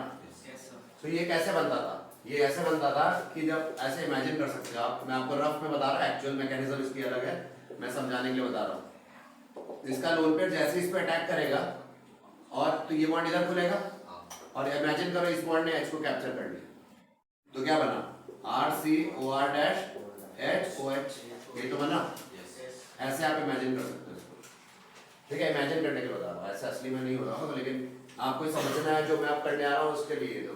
तो बताओ फिशर के ओपन चेन स्ट्रक्चर क्या थे? फिशर के ओपन चेन स्ट्रक्चर को मैं ऐसे बना सकता हूँ,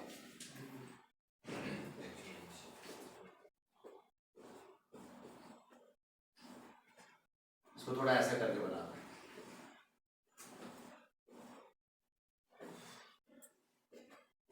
ठीक है ना। अब बताओ क्या हुआ होगा? ऑक्सीजन का ये जो लोन पेयर है ना, इंट्रामोलिकुलर साइक्लाइजेशन कर रहा है। क्या कर रहा है? मतलब ये जो ऑक्सीजन का लोन पेयर है, ये एक्चुअली में इसने फिशर ने बोला ये यहीं पे शांति से नहीं बैठा रहता, ये अंदर ही अंदर इस पे अटैक करता है, और अटैक करेगा तो ये खुल जाएगा कि नहीं, और जैसे ये खुलेगा इस पे कौन माइग्रेट कर जाएगा? H। यानी कि दो पॉसिबिलिटीज बताई इसने, क्या कि एक पॉसिबिलिटी है कि OH यहाँ लग जाए और H यहाँ लग जाए। अरे ऐसा बना देता हूँ, पहले बना देता हूँ फिर आपको समझाऊँ।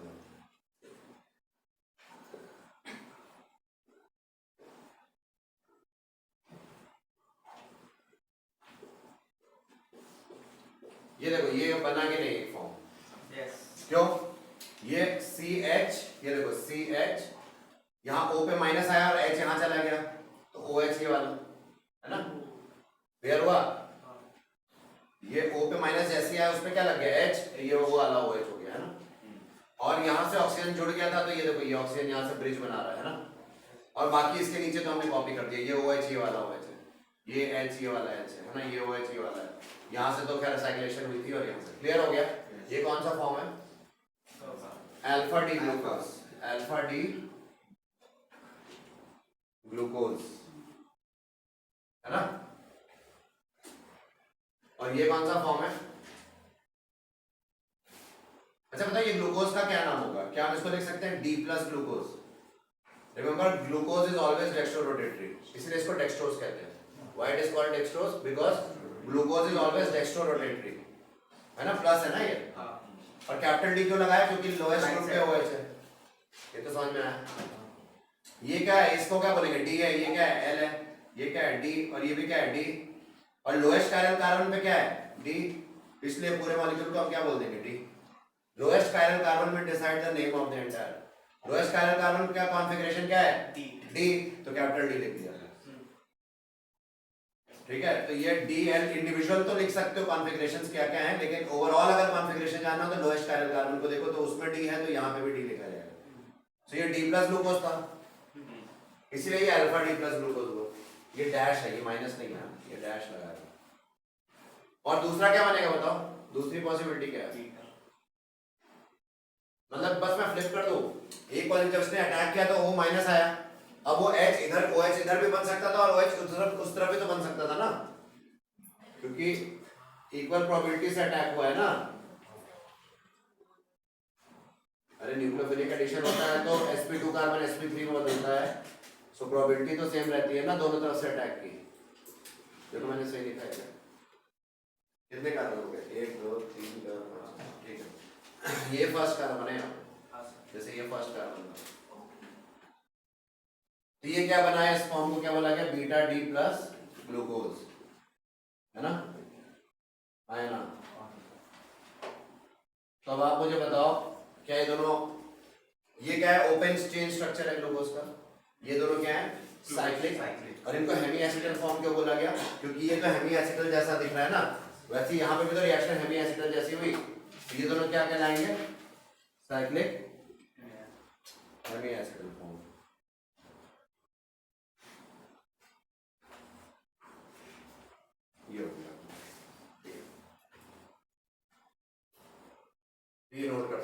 कि हम इसने एफिशिएंट ने ये दोनों नए स्ट्रक्चर दिए, ये दोनों, ठीक है। तो अभी तक कितने स्ट्रक्चर टोटल फिशर ने दिए? एक ओपन चेन और एक दो साइक्लिक साइकिल, क्लियर हो गया। ये इसके ड्रॉबैक्स को कंप्लीट करने के लिए उसने ये नए वाले दिए, इसने बोला आप तो सही है, बट इसमें भी कुछ प्रॉब्लम तो एक बात देख, ठीक है। तो एक मिनट में आपको परसेंटेज वाइज बता दूं।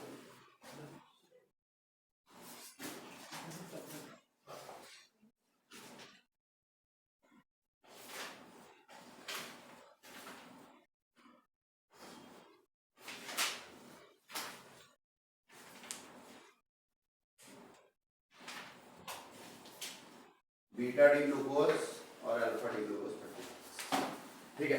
ये बनता है अराउंड अप्रोक्सीमेटली इक्विलिब्रियम में जब जाते हैं ये तीनों, तो ये अप्रोक्सीमेटली 36% में फॉर्म में होता है, ये 64%, और ये कितना अप्रोक्सीमेटली रहता है 0.2%।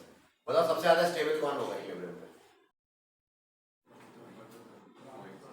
बीटा अल्फा या 0.2 वाला? बीटा ना, क्योंकि सबसे ज्यादा परसेंटेज कौन है, बीटा। तो हम लिखेंगे नोट कि beta D glucose is more stable than alpha D glucose, मतलब out of the three forms beta D glucose is the most stable. Beta D क्या लिख रहा हूं, हाँ, beta D plus glucose is the most stable, is the most more stable form out of the three, because का percentage क्या है 64% है, ठीक है। और 64% भी क्यों हो रहा है, ड्यू टू इंट्रामोलेकुलर हाइड्रोजन बॉन्डिंग। अब ये कहां दिख रहा है, ये अभी आपको नहीं दिखेगा, आपको ये चीज दिखेगी हॉवर्ड स्ट्रक्चर में, अगले स्ट्रक्चर में आपको दिखेगा इंट्रामोलेकुलर हाइड्रोजन बॉन्डिंग भी हो रही है इसमें, जिसके कारण स्टेबल हो रहा है, ठीक है। क्लियर हो गया, नोट कर लो। सो फिशर ने अपने ये फॉर्म्स दिए, कौन से, एक ओपन चेन जिसके ड्रॉबैक्स को सही करने के लिए उसने साइक्लिक स्ट्रक्चर बनाया, ठीक है। और साइक्लिक स्ट्रक्चर बनते ही उसने बताया उसमें भी ज्यादा स्टेबल कौन है, beta D glucose cyclic form. अभी तक इतनी बातें की है,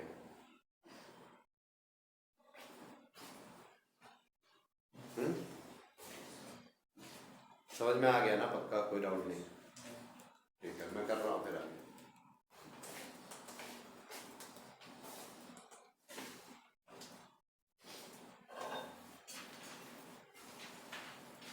आप बताओ ड्रॉबैक्स क्या है इसमें, व्हाट आर द ड्रॉबैक्स। अब ये भी क्यों फेल हो गया बताओ, ये क्यों इतना अच्छा नहीं मेथड, ये क्यों नहीं अच्छा स्ट्रक्चर है, क्यों? देखो यहाँ पे ये कोई कार्बन है क्या यहाँ पे, फिर भी यहाँ शार्प एज आया कि नहीं, यहाँ भी शार्प एज आया, यहाँ भी शार्प एज आया, तो शार्प एज लाना मतलब ऐसा लग रहा है वहाँ कार्बन होने चाहिए थे, पर असली में है क्या नहीं, तो ये अच्छा रिप्रेजेंटेशन नहीं है, ठीक है। तो ये एक प्रॉब्लम थी। अच्छा ये देखो एक चीज और बहुत इंपॉर्टेंट, ये दोनों आपस में क्या है, alpha D glucose and beta D glucose are called C1 anomers, C1 anomers, बहुत ही important point, they are collectively called C1 anomers, मतलब ये भी आपस में क्या है, आइसोमर्स एक दूसरे के, और ये डिफर किसके अबाउट कर रहे हैं, first chiral carbon, they are differing about the first chiral carbon, and that chiral carbon was the free aldehyde group in the open chain structure. So anomer की definition क्या है, पहली बात anomers क्या होते हैं, that differ about one chiral carbon है ना, at least one chiral carbon, and that chiral carbon should be, that chiral carbon was the free aldehydic carbonyl carbon है ना, फ्री एल्डिहाइडिक कार्बन या carbonyl carbon in the open chain structure, in the open chain structure. तो इस type के species को क्या बोलते हैं, एनोमर्स। क्या दोनों में ये कायरल कार्बन है, हाँ है, और दोनों का ये जो कार्बन है फ्री एल्डिहाइडिक ग्रुप था ओपन चेन में, तो हम क्या बोलेंगे बताओ, ये दोनों आपस में क्या हो गया, एनोमर। और कौन से एनोमर हुए, C1 क्यों, क्योंकि फर्स्ट कार्बन के अबाउट यहाँ पे डिफरेंस आ रहा है बीटा और अल्फा में। देख लो एक बार, अल्फा में OH राइट में है ना, अल्फा में OH किधर है, राइट में, ठीक है।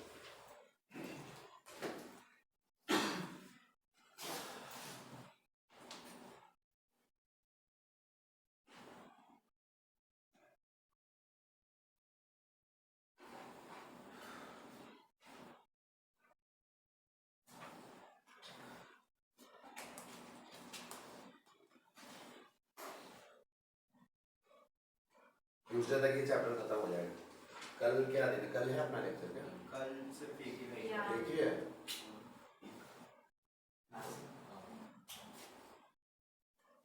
तो फिर ट्यूसडे पता नहीं, ट्यूसडे तक ट्राई करेंगे। करना ही पड़ेगा ऑप्शन में, जल्दी करें ट्यूसडे। अगर आज जितना मैक्सिमम आज कीजिए। आज 3 बजे तक ले लें क्लास? चलो सब दुखी होते हैं।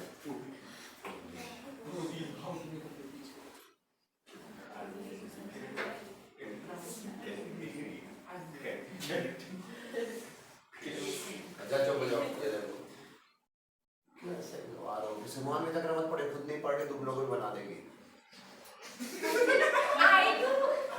ये इसको पढ़ना है नहीं, इसको कुछ करना नहीं है, आप लोग बर्बाद कर देंगे। तो देख लो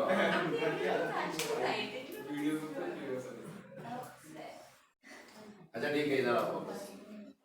तो इसके इस स्ट्रक्चर की भी क्या थी, लिमिटेशन थी। ये स्ट्रक्चर क्या नहीं एक्सप्लेन कर पाया, why the beta form is stable, why the beta form is forming how many percent, 64। ये स्ट्रक्चर से पता चल रहा है क्या? नहीं पता चल रहा है। ये जो हमने लिखा है it is because of intramolecular hydrogen bonding, ये किस स्ट्रक्चर में पता चलेगा? हॉवर्थ ने जो दिया, हॉवर्थ के स्ट्रक्चर में। तो अब हम पढ़ने आ रहे हैं Howarth cyclic structure, Howarth cyclic structures of glucose. उसने बोला भाई फिशर तो रहने दे, बहुत हो गया। अब मैं बताता हूँ, हॉवर्थ है, हॉवर्थ साइक्लिक स्ट्रक्चर्स है फॉर ग्लूकोज, ठीक है। और इसने इंस्पिरेशन ली किससे? पायरान से। किससे? ये क्या है बताओ? ये पायरान है, हमारी जिंदगी में है वीरान है। ये पायरान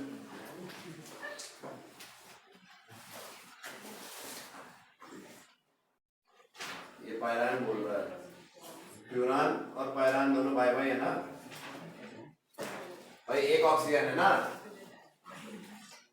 दो थोड़ी ना है, तुम भी है। ये क्या है बोलो?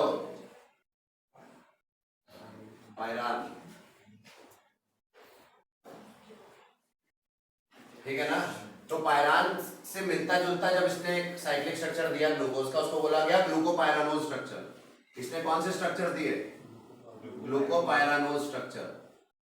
इसने बोला कि जो तुम्हारे ये जो फॉर्म्स आए साइक्लिक है ना, इनको तुम ऐसे ना बना के ऐसे बनाओ, और ये जो राइट साइड में जितने ग्रुप्स लेफ्ट साइड में ऊपर रखो, राइट साइड में जितने हैं उसको नीचे रखो। लेफ्ट राइट, यहाँ पे लेफ्ट पे राइट वाला ग्रुप, और ऊपर में CH2OH हमेशा रखो और H रखो यहाँ। ये तो फिक्स है, ये तो फिक्स है। अंतर कहाँ कहाँ है? यहाँ जहाँ कायरल कार्बन थे है ना, अरे अंतर यहीं पे तो आया, क्लियर हो गया। तो हॉवर्थ ने ये प्रेडिक्शन दिया, बोला ऐसे रखो, इस तरह से मत बनाओ साइक्लिक स्ट्रक्चर को। कैसे बनाओ? इसकी तरह मिलता जुलता दिख रहा है ना, इसलिए इनसे इंस्पिरेशन ली। उसने बोला लेट्स कॉल इट ग्लूकोपायरानोज, क्योंकि पायरान जैसा दिख रहा है। तो अब जो आएगा, अब जो हम अल्फा और बीटा डी फॉर्म बनाएंगे, ये कौन से, इनको नाम अल्फा डी ग्लूकोज बोलेंगे, अल्फा डी ग्लूकोपायरानोज बोलेंगे, पायरानोज बोलेंगे, ठीक है। तो बताओ अल्फा डी, ये समझ में आया? तो अब मुझे बनाना है अल्फा का पायरानोज फॉर्म। हॉवर्थ का देखो पायरानोज फॉर्म, बताओ ये कौन सा स्ट्रक्चर है? आप मुझे बताओ, मुझे हेल्प करो, है ना। मुझे पता नहीं, मान लो मैं पढ़ा लिखा नहीं हूँ एकदम, आपसे पूछ रहा हूँ। ये देखो, बताओ इधर फेलियर होगा। चलो ये देखो अल्फा वाला बताओ, अल्फा वाला क्या है? OH कहाँ पे है? राइट ऊपर। तो फर्स्ट कार्बन, ये नंबरिंग, अच्छा इसमें नंबरिंग नहीं बताई, ये देखो नंबरिंग बता देता हूँ। ये फर्स्ट कार्बन होती है, हॉवर्थ ने बोला सेकंड है, ये थर्ड है, ये फोर्थ है, ये फिफ्थ है, और ये क्या है? सिक्स्थ। सबसे नीचे वाला है ना CH2OH। तो बताओ फर्स्ट कार्बन पे OH राइट पे, तो नीचे आएगा ना। सेकंड पे भी OH राइट पे, थर्ड पे H राइट पे, OH, बस। तो बाकी जगह H और OH उल्टा डाल दो, है ना। क्लियर हो गया? ये कौन सा स्ट्रक्चर कहलाया? Alpha D plus glucopyranose structure, glucopyranose. Glucose ना बोल के अब इसको क्या बोल दिया गया? पायरानोज। ये किसने दिया था? हॉवर्थ ने। मतलब इसी चीज को ऐसे रिप्रेजेंट कर दिया, सेम चीज रिप्रेजेंटेड लाइक दिस बाय, ये फिशर ने दिया था अल्फा का फॉर्म, और ये अल्फा का फॉर्म किसने दिया? हॉवर्थ ने। बनाया इसी से, उसने फिशर की मदद लेके, ठीक है। फिर आगे ये जनरल है, ये बुक में नहीं पता चलता है, ऐसे पढ़ के आपको याद रखना कि भाई और मेकिंग लाइक दिस। और बीटा कैसे बनाओगे ये बताओ? बीटा फॉर्म कैसे बनाओगे? फर्स्ट वाला सिर्फ फर्स्ट वाले, क्योंकि एनोमर्स है ना, और एनोमर में फर्स्ट वाले के पैरेलल के अबाउट, इसके अबाउट पर डिफरेंस आ जाएगा, तो मैं बना देता हूँ वो भी। और इसके बाद एक चीज बताता हूँ बहुत इंपॉर्टेंट, जिससे एक्सप्लेन होगा कि ये स्टेबल क्यों है।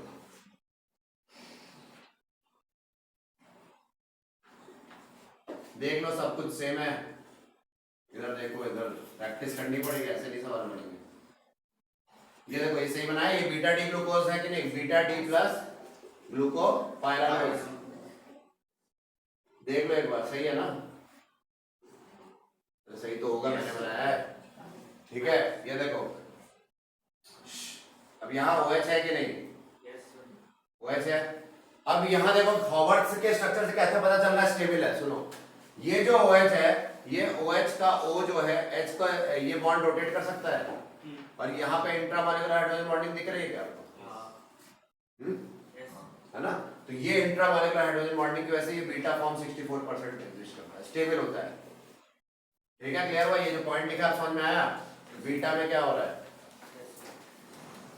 ये इंपॉर्टेंट है, ये एनसीईआरटी में नहीं दिया है, मैं फिर बता देता हूँ। ये जो क्यों स्टेबल है 64% है, ये रटना है और इंपॉर्टेंट है कंपटीशन के लिए, देख लो।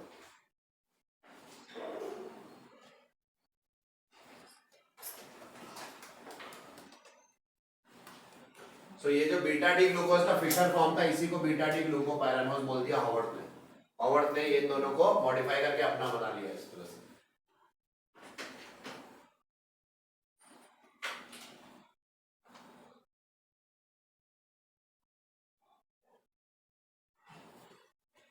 फिर हॉवर्ड में फेल हो गया। हाँ, इतना कुछ हुआ जीवन में, फिशर आया, ओपन चेन दिया, फिर फिशर ने साइक्लिक दिया, फिर हॉवर्ड ने उसका भी चुरा के साइक्लिक अपना बनाया, अब हॉवर्ड का साइक्लिक में फेल हो गया। अब आया chair and chair form. Chair form मतलब ये जो है मिटा के बताते हैं, ये फेल हो गया। क्यों फेल हुआ बताओ, क्यों फेल हुआ, सुनो। इसकी हाइब्रिडेशन क्या है, यहाँ इस कार्बन की, हर एक कार्बन की जो रिंग में हाइब्रिडेशन क्या है, sp3, तो उनको बॉन्ड एंगल कितना चाहिए था, 109.5 डिग्री, बट ये 120 डिग्री दिख रहा है, तो ये सही रिप्रेजेंटेशन नहीं है।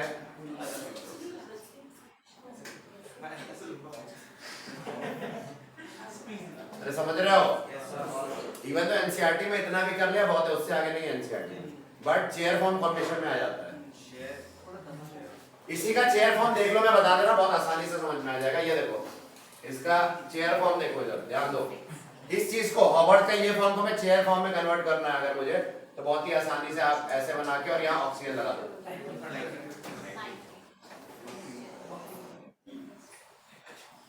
ठीक है। इसी चीज को मैंने इसमें कन्वर्ट कर दिया कि नहीं, हाँ आया ना, तो ये चेयर स्ट्रक्चर आ गया। साइक्लिक क्या, चेयर फॉर्म, कुर्सी है ना, लेटा यहाँ पे, रिक्लाइनर, पता नहीं कौन से जमाने की है।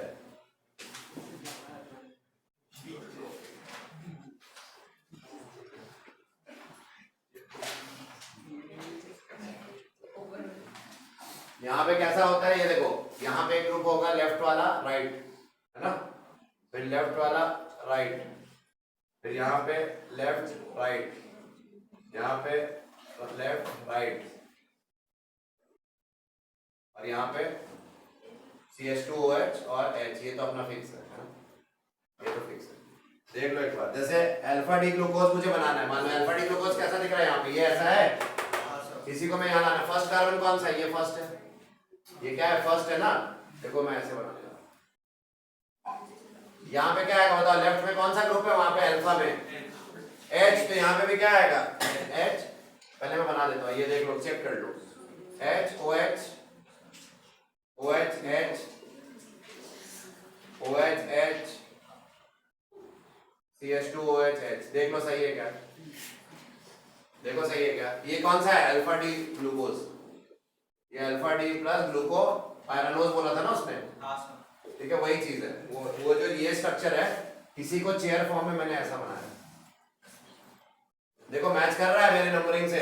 अरे उधर में लेफ्ट में H है ना, फिर राइट में क्या आ गया यहाँ पे OH, अरे वहां पे ये लेफ्ट में OH है, तो यहाँ पे भी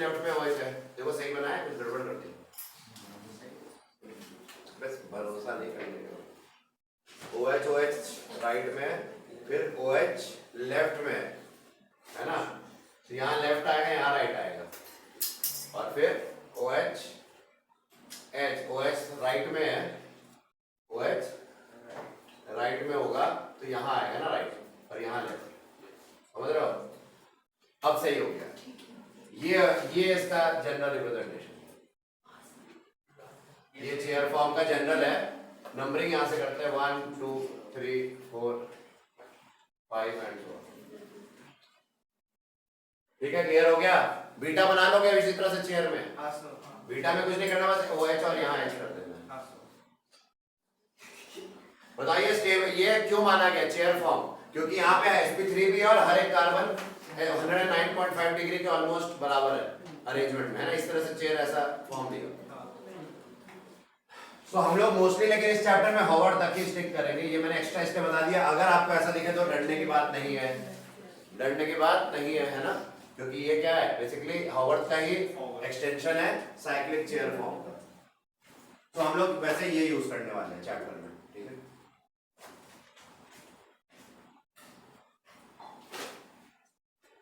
नोट कर लो।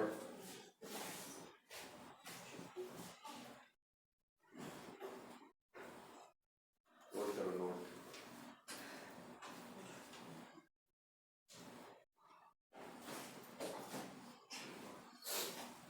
करें आगे।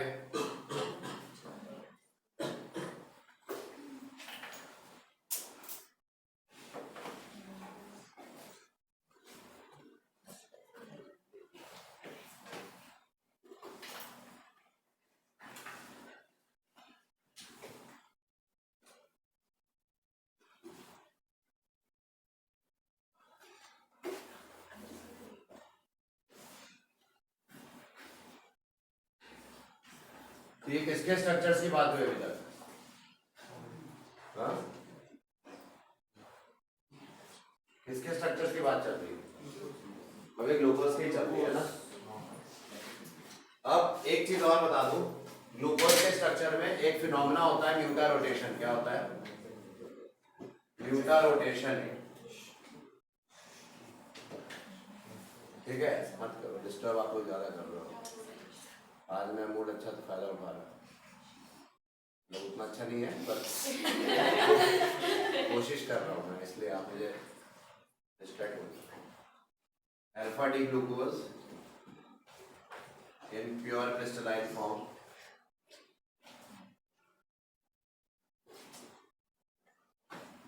अल्फा डी ग्लूकोज मतलब D प्लस ग्लूकोज है ना, in pure crystalline form has a specific rotation of, पहले मैं लिख देता हूँ फिर समझते हैं, has a specific rotation of 112.2 plus 112.2 degree. Positive sign is showing what? Dextrorotatory, ये तो बताइए।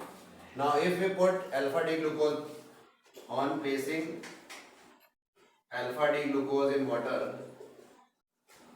ग्लूकोज इन वाटर, क्या हो गया अल्फा डी ग्लूकोज को पानी बनाने में? It breaks its hemi acetal form, it breaks its hemiacetal form,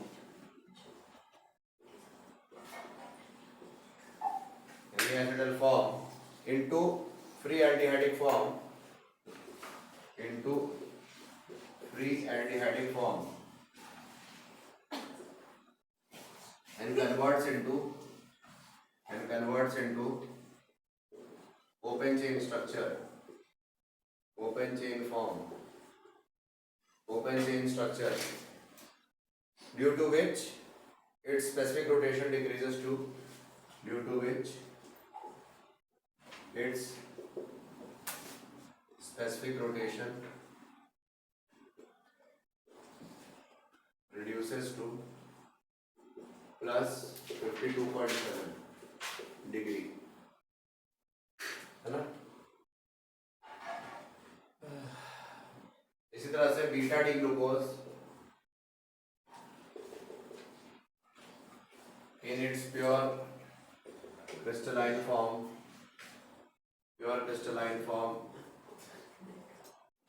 has a specific rotation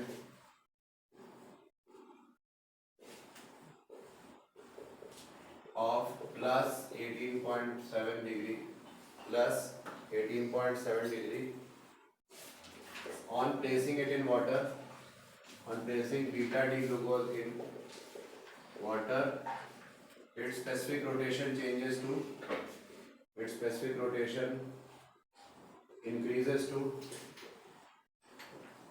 plus 52.7 degree. ठीक है? This change in specific rotation, this change in specific rotation of alpha and beta forms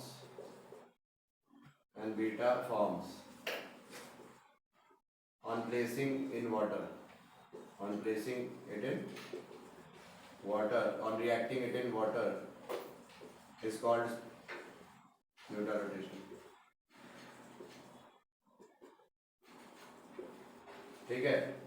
सो मैं आपको short में 3 points लिखे मैंने. पहला point लिखा म्यूटा rotation समझाने के लिए, दूसरा ये लिखा, और अंत में मैंने इन दोनों पॉइंट को कंबाइन करके कहती है म्यूटा रोटेशन. देखो म्यूटा रोटेशन क्या है. म्यूटा रोटेशन में हमने बीटा का कौन सा फॉर्म लिया, मान लो अल्फा ये लिया, अल्फा का ये फॉर्म, और इसको पानी में डाला तो ये क्या हो जाएगा, टूट जाएगा. और इसकी जो स्पेसिफिक रोटेशन थे कहां से कहां घट जाएगी. पहले ज्यादा थी, पहले कितनी थी 112.2, और अब ये कितनी हो जाएगी 52. मतलब कम हो गई ना. कम हो गई मतलब क्या हुआ, उसकी स्पेसिफिक रोटेशन में कमी आ गई. इसी फिनोमेना को क्या बोला था, म्यूटा रोटेशन. किसके लिए, अल्फा के लिए. और बीटा में क्या हुआ, डिक्रीज हो, इंक्रीज हो गई.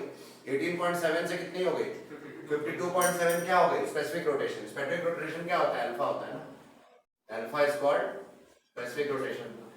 एक होता है अपना नॉर्मल रोटेशन पोलैरिमीटर में, ये ऑप्टिकल एक्टिविटी की बात होगी. और एक होता है अल्फा, है ना, जब ये डिवाइड करते हो आप आर एल, वो लेंथ ऑफ पोलैरिमीटर ट्यूब होता है ना अपना, उससे. खैर वो उस पर हम नहीं पढ़ रहे, हम अल्फा को बस याद है ना, alpha specific rotation. So specific rotation change हो जाती है. This change in specific rotation of alpha and beta forms is called mutarotation.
कोई डाउट नहीं है ना.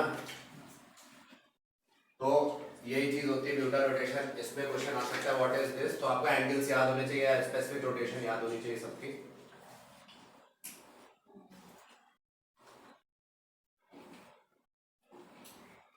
और ये जो वैल्यूज निकाली गई है, इनका कोई मैथमेटिकल रिलेशन नहीं है, पोलैरिमीटर से निकाली गई. ये प्योरली पोलैरिमीटर की रीडिंग्स हैं, इनका कोई मैथमेटिकल सिग्निफिकेंस नहीं है. प्लस और माइनस ऐसे, इनका बस लाइट को कैसे डिविएट कर रहा है उसके हिसाब से.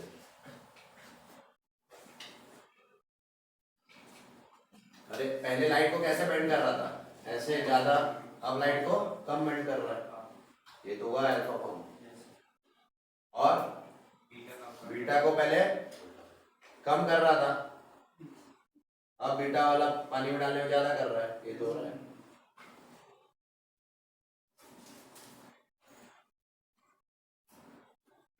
So this is the concept of, we have done glucose के सारे स्ट्रक्चर्स कंप्लीट. अब हम फ्रुक्टोज के स्ट्रक्चर्स, फ्रुक्टोज के स्ट्रक्चर्स. ठीक है, तो हेडिंग डालेंगे स्ट्रक्चर्स ऑफ फ्रुक्टोज.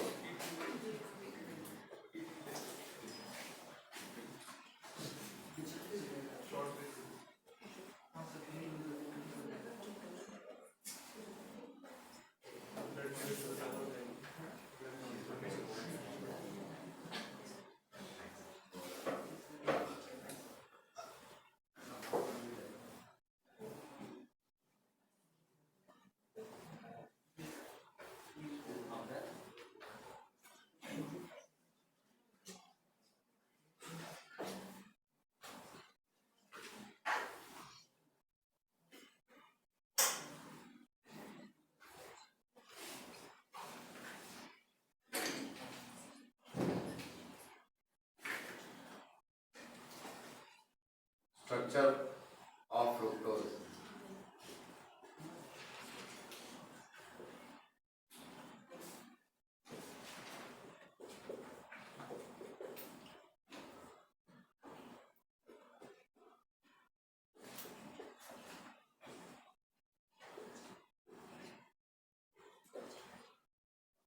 ये ओपन चेन, ये फिशर फॉर्म है, फिशर का ओपन चेन स्ट्रक्चर। फिशर ने इसमें भी ओपन अपनी महारत ही दिखाया उसने। करेक्ट नहीं फिशर ओपन चेन क्या स्ट्रक्चर ऑफ फ्रुक्टोज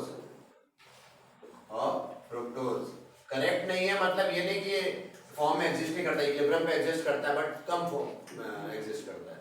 इसका मतलब ये नहीं एग्जिस्ट ही नहीं करता, तभी तो कुछ हद तक रिएक्शंस हो रही थी इसकी ओपन चेन वाली। ठीक है, तो फिशर पूरी तरह से गलत नहीं था, उसमें सही भी बात की। Fischer open chain structure of fructose, और इसी को जब आप वो इक्विलिब्रियम में जाओगे तो क्या बनेगा बताओ? Alpha D. क्या पहले ये समझ में आ गया? फिर आया फिशर्स साइक्लिक स्ट्रक्चर्स। फिशर्स क्या साइक्लिक हेमी एसिडल फॉर्म्स या cyclic structure, basically cyclic structures of what? Fructose. अरे आया ना। तो ये जो है ये दो स्ट्रक्चर के साथ फिर इक्विलिब्रियम में गया। कैसे क्या? उन्हीं टाइप की रिएक्शन से। ठीक है, तो इनके स्ट्रक्चर पे डायरेक्टली बना दे रहा हूँ मैं, लॉजिक अब आपको पता ही है, मैं एक्सप्लेन नहीं कर रहा, मैं डायरेक्टली इनके स्ट्रक्चर जैसे दिए गए वैसे बना देता हूँ। आप इसको खुद भी प्रैक्टिस कर सकते हो। ये देखो, इसको ऐसे बना दिया मैंने।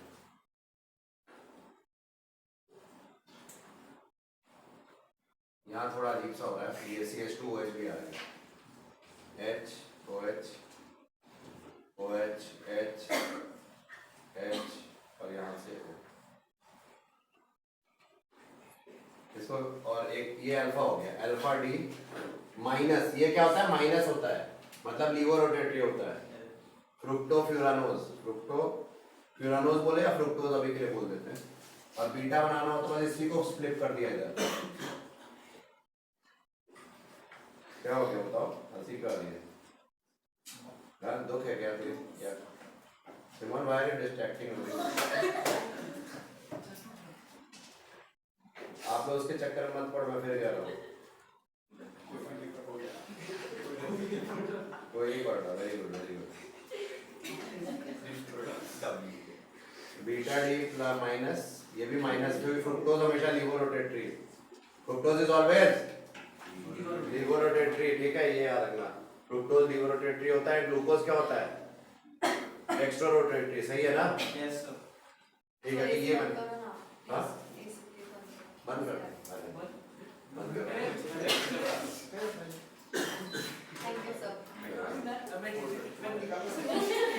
अब ये देखो, फिशर के कौन से फॉर्म है? साइक्लिक वाले, है ना?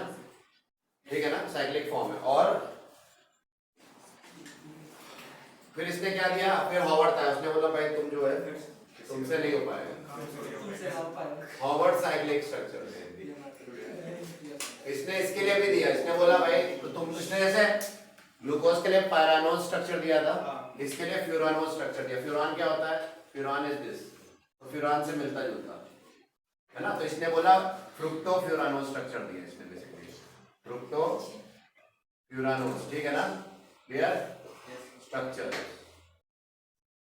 तो ये देखो, इसके लिए इसने नोमेनक्लेचर क्या है यहाँ पे मैं बता दे रहा हूँ। एक जनरल इसने ऐसा बोला कि ऐसे रहेगा, और लेफ्ट राइट सेम ही है, लेफ्ट राइट वाला सेम ही रहेगा। यहाँ पे एक CH2OH आएगा और यहाँ OH आएगा, ये फिक्स है।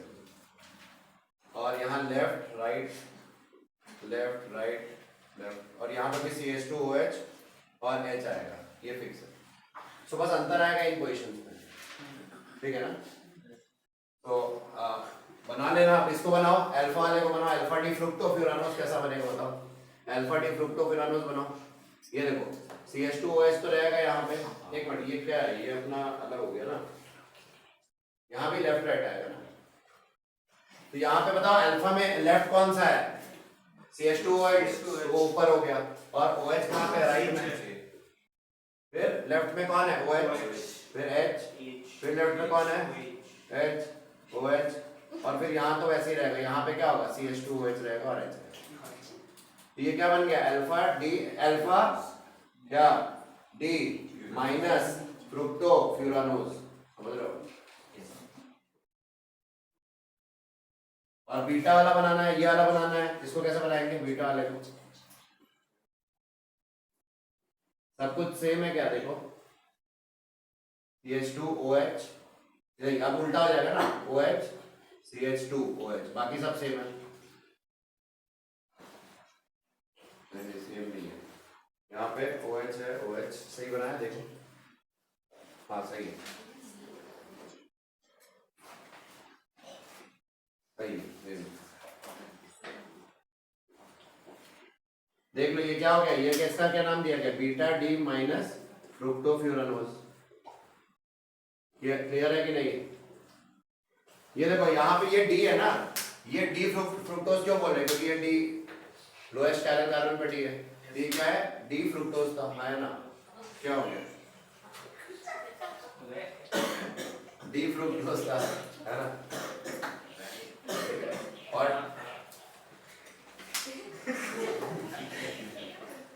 उसको जरा समझ, ये फर्स्ट कैलन कार्बन है कि नहीं है, और इसके अबाउट डिफरेंस है, अरे हाँ या ना, तो ये क्या कहलाएंगे C1 एनोमर, वो क्या था अरे बोलो So first spiral हाँ वेरी गुड,